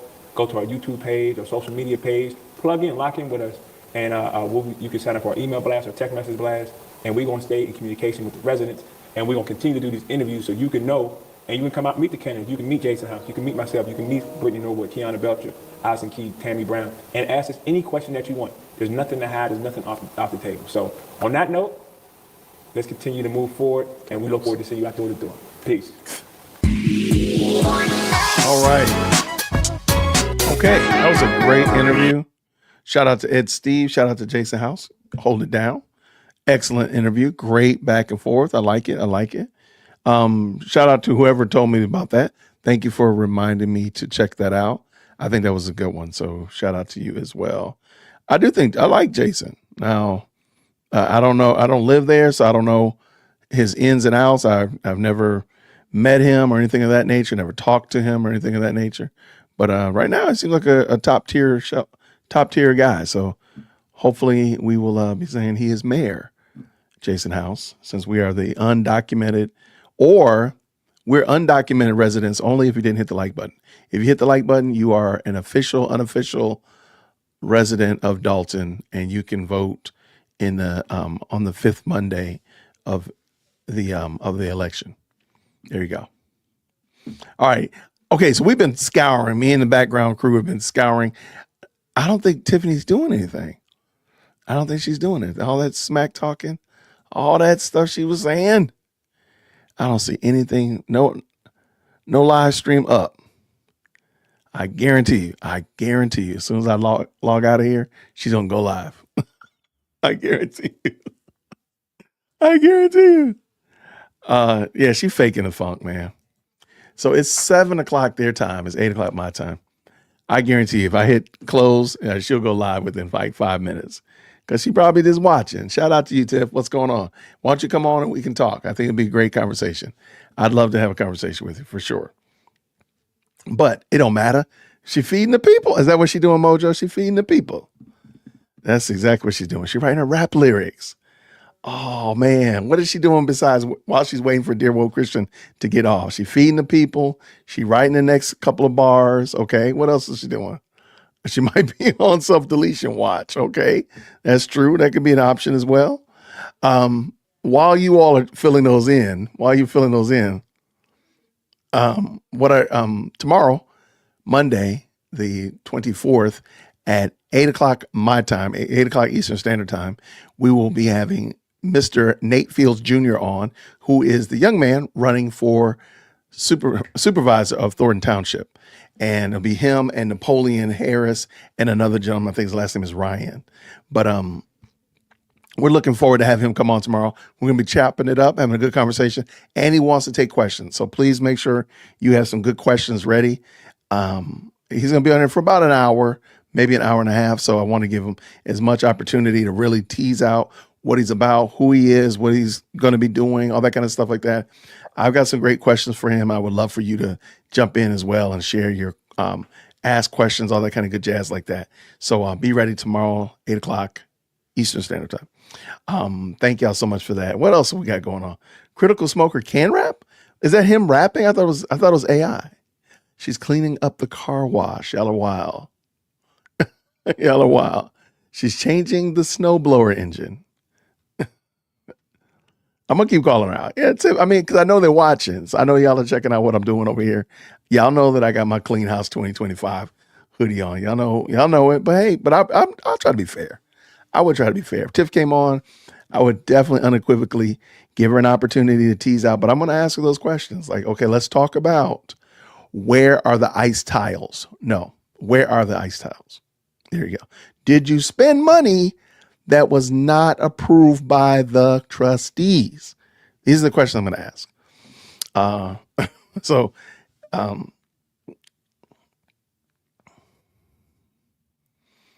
Yeah, so I'm just looking to see if there's any other conversation, but excuse me.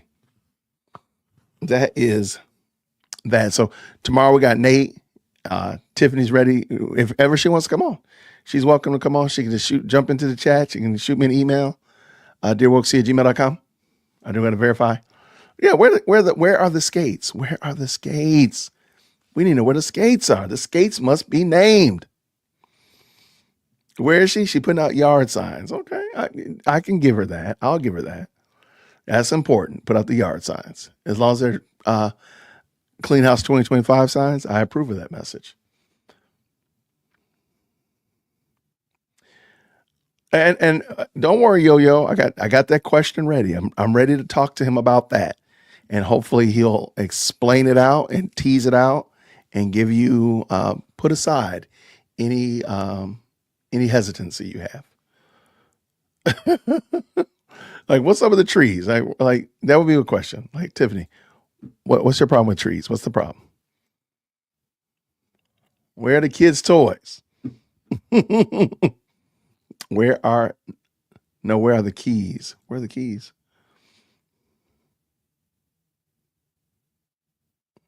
You guys know there's a shed near the ice rink that houses the skates. Maybe they are locked in there. Okay, and if that be the case, First Lady, if she says, okay, look, there's the ice rink, and to the east of it in the corner, there's a big shed. That's where all the skates are, and that's what part of that $1 million to build it went.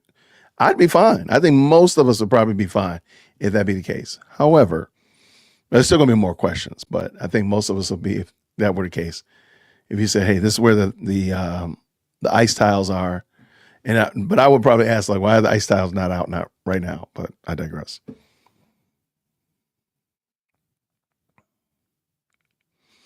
No, y'all gonna confiscate the keys already? I want to ask her, is she related to Mayor Kobe? Is your brother here in South Fulton? Tell the truth. Come on.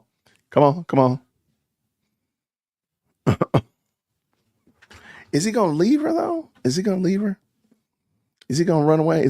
Kamal can just go back down the street around the corner to his real wife.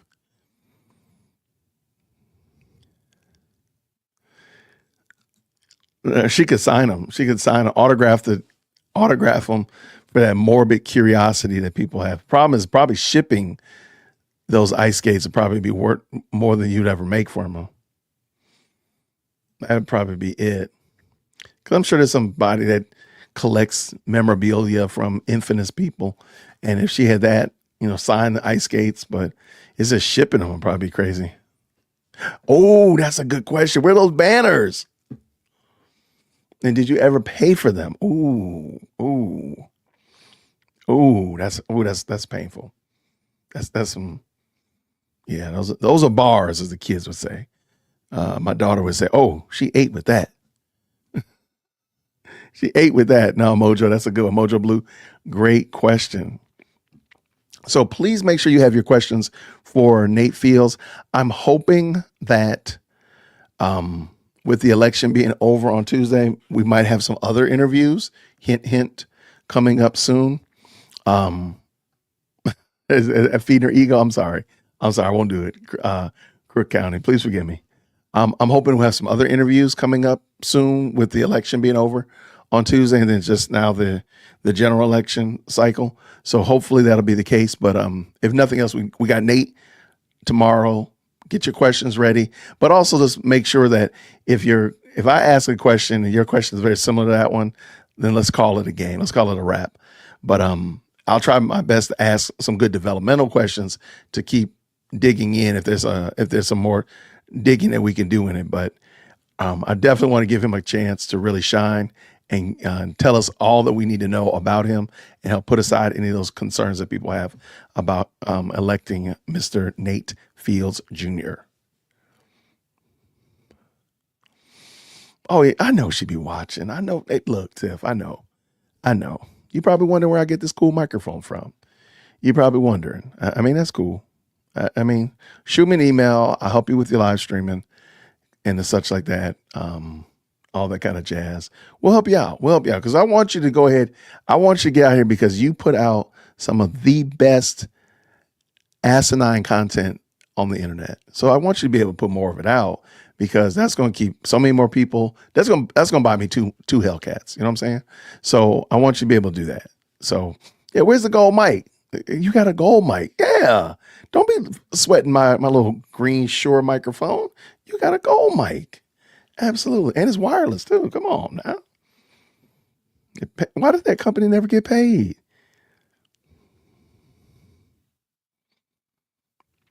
So now I will tell you this though, Crook County, I'm not going to ask a whole lot about Tiffany because I really want you all, or I want the people that are tapping in, because this is one of the first interviews I think he's done.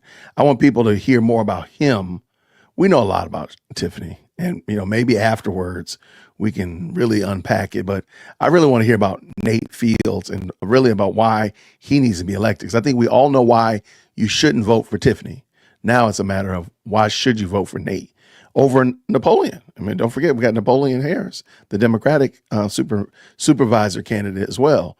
So I really want to talk about that. So we won't not going to dig a lot into Tiffany. I do have one question, but we're not going to dig a lot because I want to get into this. Can you imagine how havoc inducing it's going to be that they're going to have to take her name off all that stuff? She's got her name on everything. Cars and trucks, buildings and window. I mean, it's on all kinds of stuff. Man, that's going to be a full-time job. That's going to be a full-time job for quite a few people taking the names off of stuff. So what we got here? Oh, yeah. I'm not picking with you at all. No, sir.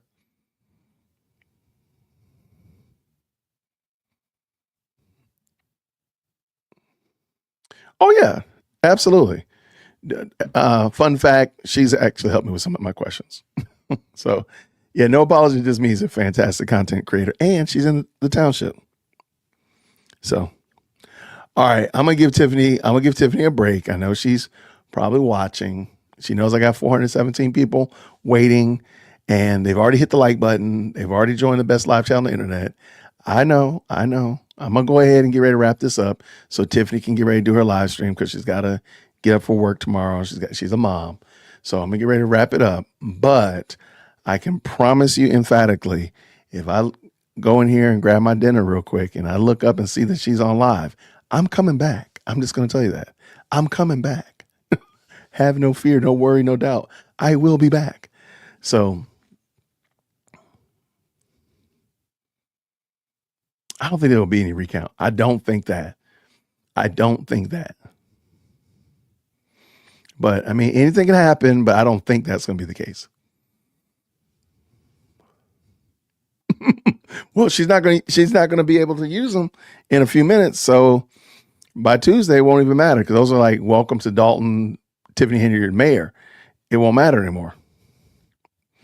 So I'm still here. What's up, road tripping? We just here causing trouble. Just causing trouble. But yeah, I mean, y'all talking about cannot wait for Tuesday. It's gonna be interesting now. Did I miss the interview? We just watched Jason House's interview with Ed Steve, and tomorrow we have our interview with Nate Fields Jr. here on this channel. Uh-oh. What we got? What you got, Mandy? I just wanted to tell you congratulations on 36,000 subscribers. Thank you so much. That's right. We hit 36,000 subs. So what we got here real quick? I need to get some sound effects. I got to work on my sound effect game. Thank you so much for reminding me. Yes. Seems like you just hit 30 and now you're at 36. Look at you. Look at you. Round the corner. We're rounding the bases. We're about to hit 50 in a second. So well, maybe not a thank second. you, everyone in the live chat, for subscribing to the channel. Really appreciate it. Thank you. And that's all I wanted to say. Thanks. Thanks, love. Appreciate it. Thank you, Mandy. Thank y'all. We've hit 36,000. You are correct. And I forgot to mention that, but that's okay. We did it now.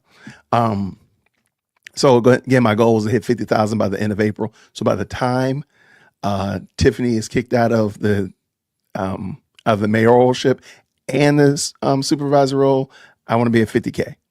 So let's do it. By the end of April, let's make it happen. Let's make it happen. Thank you so very much. I appreciate y'all. What's up? Yes, and you're new. I have not seen you before. Welcome, Southeast Texas Storage Hunter 2024. Are you one of those people that like bids on storage units? That's wild. I've seen those before. Those are kind of cool. I'm assuming that's what you do. Do you mind chiming in? Is that what you do, Southeast Texas? I think the name is pretty indicative of that. I think I could put 2 and 4 together and make that happen, but I think that's what you do. Shout out to all the new subscribers, everybody coming through. What's going on? There we go. Prince Ellie. And thank you so much. All right, it says, wow, so you do that in Texas. So you you bid on storage. You know I'm gonna have questions. You know I got questions now. Oh, we going all night now. Okay. So you bid on storage units that have been abandoned or they didn't pay their bills and stuff like that, right? Okay, here he goes. What's the most interesting thing? Interesting. It doesn't have to be expensive, but what's the most interesting thing you found in a storage unit? I just want to know. That just seems like such a wild. You try to bid every day? Wow, they're doing it every day. That is I'm somebody that really nerds out when people find something that is so unique and different. Like, this is so interesting to me. So I'm sorry, y'all. Y'all gonna be like, look, Jason over here nerding out about storage units. I'm not gonna go buy storage units. Not gonna go do it. But it just seems like such an interesting deal. What's the most interesting thing you found, Southeast Texas? What? Wild, just straight up. You can do wild and weird. I mean, we'll let them both be as long as they're like family friendly. I don't need any of that. Like, I found something crazy. But what's the wildest or weirdest thing that you've ever found in a storage unit? Really, Mandy? I knew you were going to say something like that. I knew it. I knew you were going to say something like that. That's wild.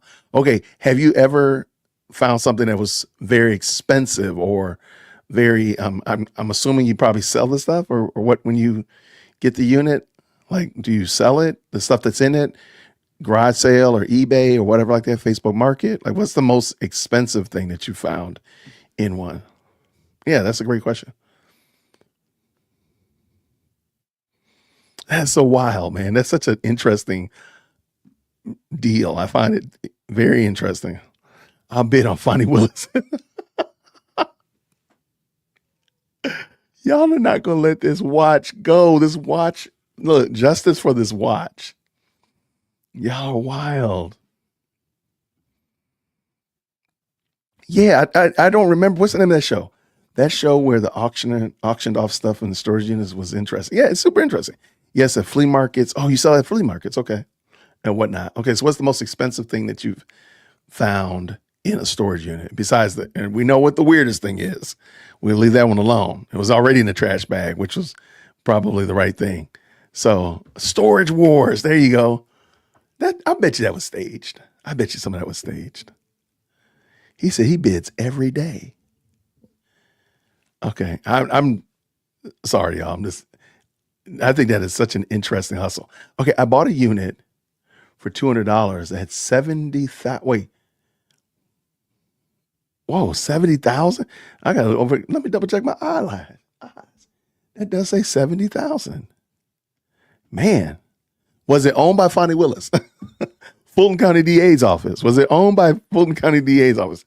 Uh-oh. He calling shade. He said the Storage Wars is fake. Really? Okay. I can see that though. It's reality television. I can believe that. Oh, what's the least expensive? Does that say 70? Hold on, let me double check. I can't read. Yeah, I wanted that to say 70. I really wanted that to say 70. It does say 7. And my baby said, look, let me help you out here, Mr. Whitaker. You're going crazy.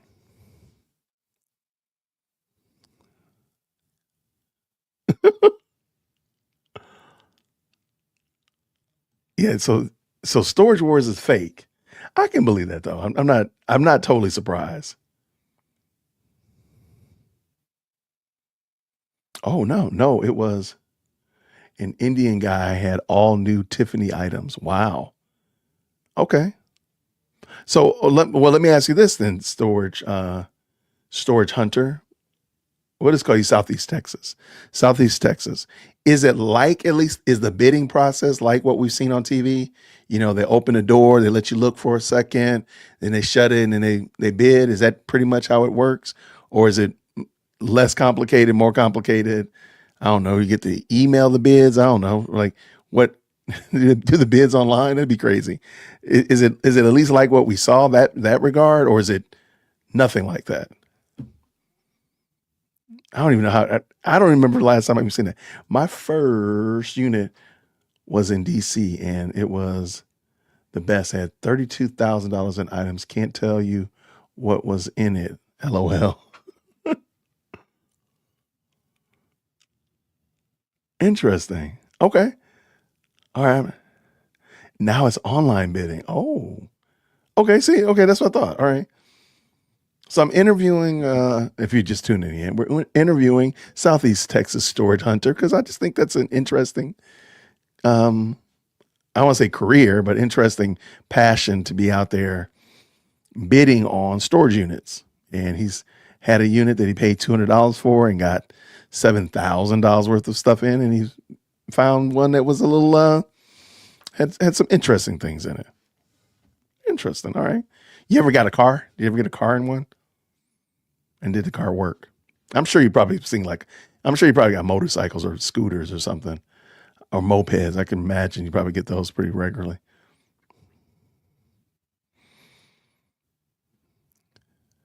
Like Storage Hunter. Okay. You know what? The collective, because First Lady Brown said it, then your new name is Storage Hunter. I like that. All right, Storage Hunter. Name is more than saying Storage Wars. Okay, cool name. There we go. Storage Hunter. I like it.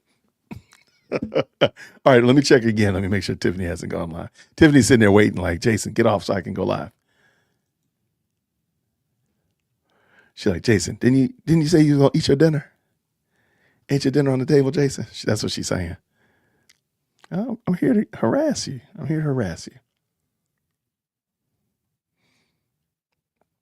Okay, just looking through. Nope. All right, nah, she's not. Yeah, thanks, First Lady. Okay, my good people, let's do this. That was cool. Thank you so much, Storage Hunter. I appreciate y'all. We will be back, and we will definitely be back tomorrow night, 8 o'clock Eastern Standard Time, talking with Nate Fields Jr., the gentleman running for supervisor of Thornton Township. No, mine is Lady Dearwood Christian. No, mine is Lady Dearwood Christian for sure. Let me see. I got boats and motorcycles and dirt bikes all in one unit for about $175. Wow. It was after a hurricane. Really? Oh my gosh. Yes. After a hurricane, I can imagine. Or just in general. Cause yeah, people are leaving from it. Yeah. No, that was cool. I appreciate you. Thank you, Storage Hunter. Good to have you. Thank you so much for rolling through with us. So tomorrow we'll be back. We'll be doing this. I got a couple of videos dropping tomorrow during the day, but we'll be back tomorrow night meeting Nate. So come on over here. Let's meet hopefully a contender for the supervisor role in Thornton Township. And, but I will tell you this, I'm about to go eat my dinner. If I find out that Tiffany jumps on live after I get off of here, just know I'm coming back. Okay. Just know that. Oh, no, not at all. No, Manny, don't look. I don't care about that. Don't you even worry about it. Don't you even worry about it. So I want to say thank y'all so much for rocking with me. Thank you so much for the support. Thank you to all of the very generous super chats, as well as those who've supported by blessing people with memberships. Thank y'all so much for that. I'm looking forward to doing this again with y'all again. It's a lot of fun, and I'm glad y'all enjoy it. So let's do it again real soon. So I'll see you all, Lord willing, probably in 20 minutes. I'm telling you, if she goes live, I'm coming right back. I'm telling you. Be warned. You already know. I'm coming back. Her live channel, she's been doing on Facebook. So I've been looking on her Facebook channel and nothing is there at the moment. She did like a test live earlier and had us all like pump fake. Let me copy it and drop it in here just so y'all can have it. But yeah, that's it. She gave us a pump fake, Morgan, that threw us all off. And that's why we're just kind of hanging around waiting. So I'm gonna get out of here and eat my dinner because it's been put on the table a long time ago. So let me go and grab something to eat. But like I said, if she comes back, I'll be back. Everybody, thank you so much. I appreciate y'all so much. I'll see you all real soon. Grace and peace. Take care.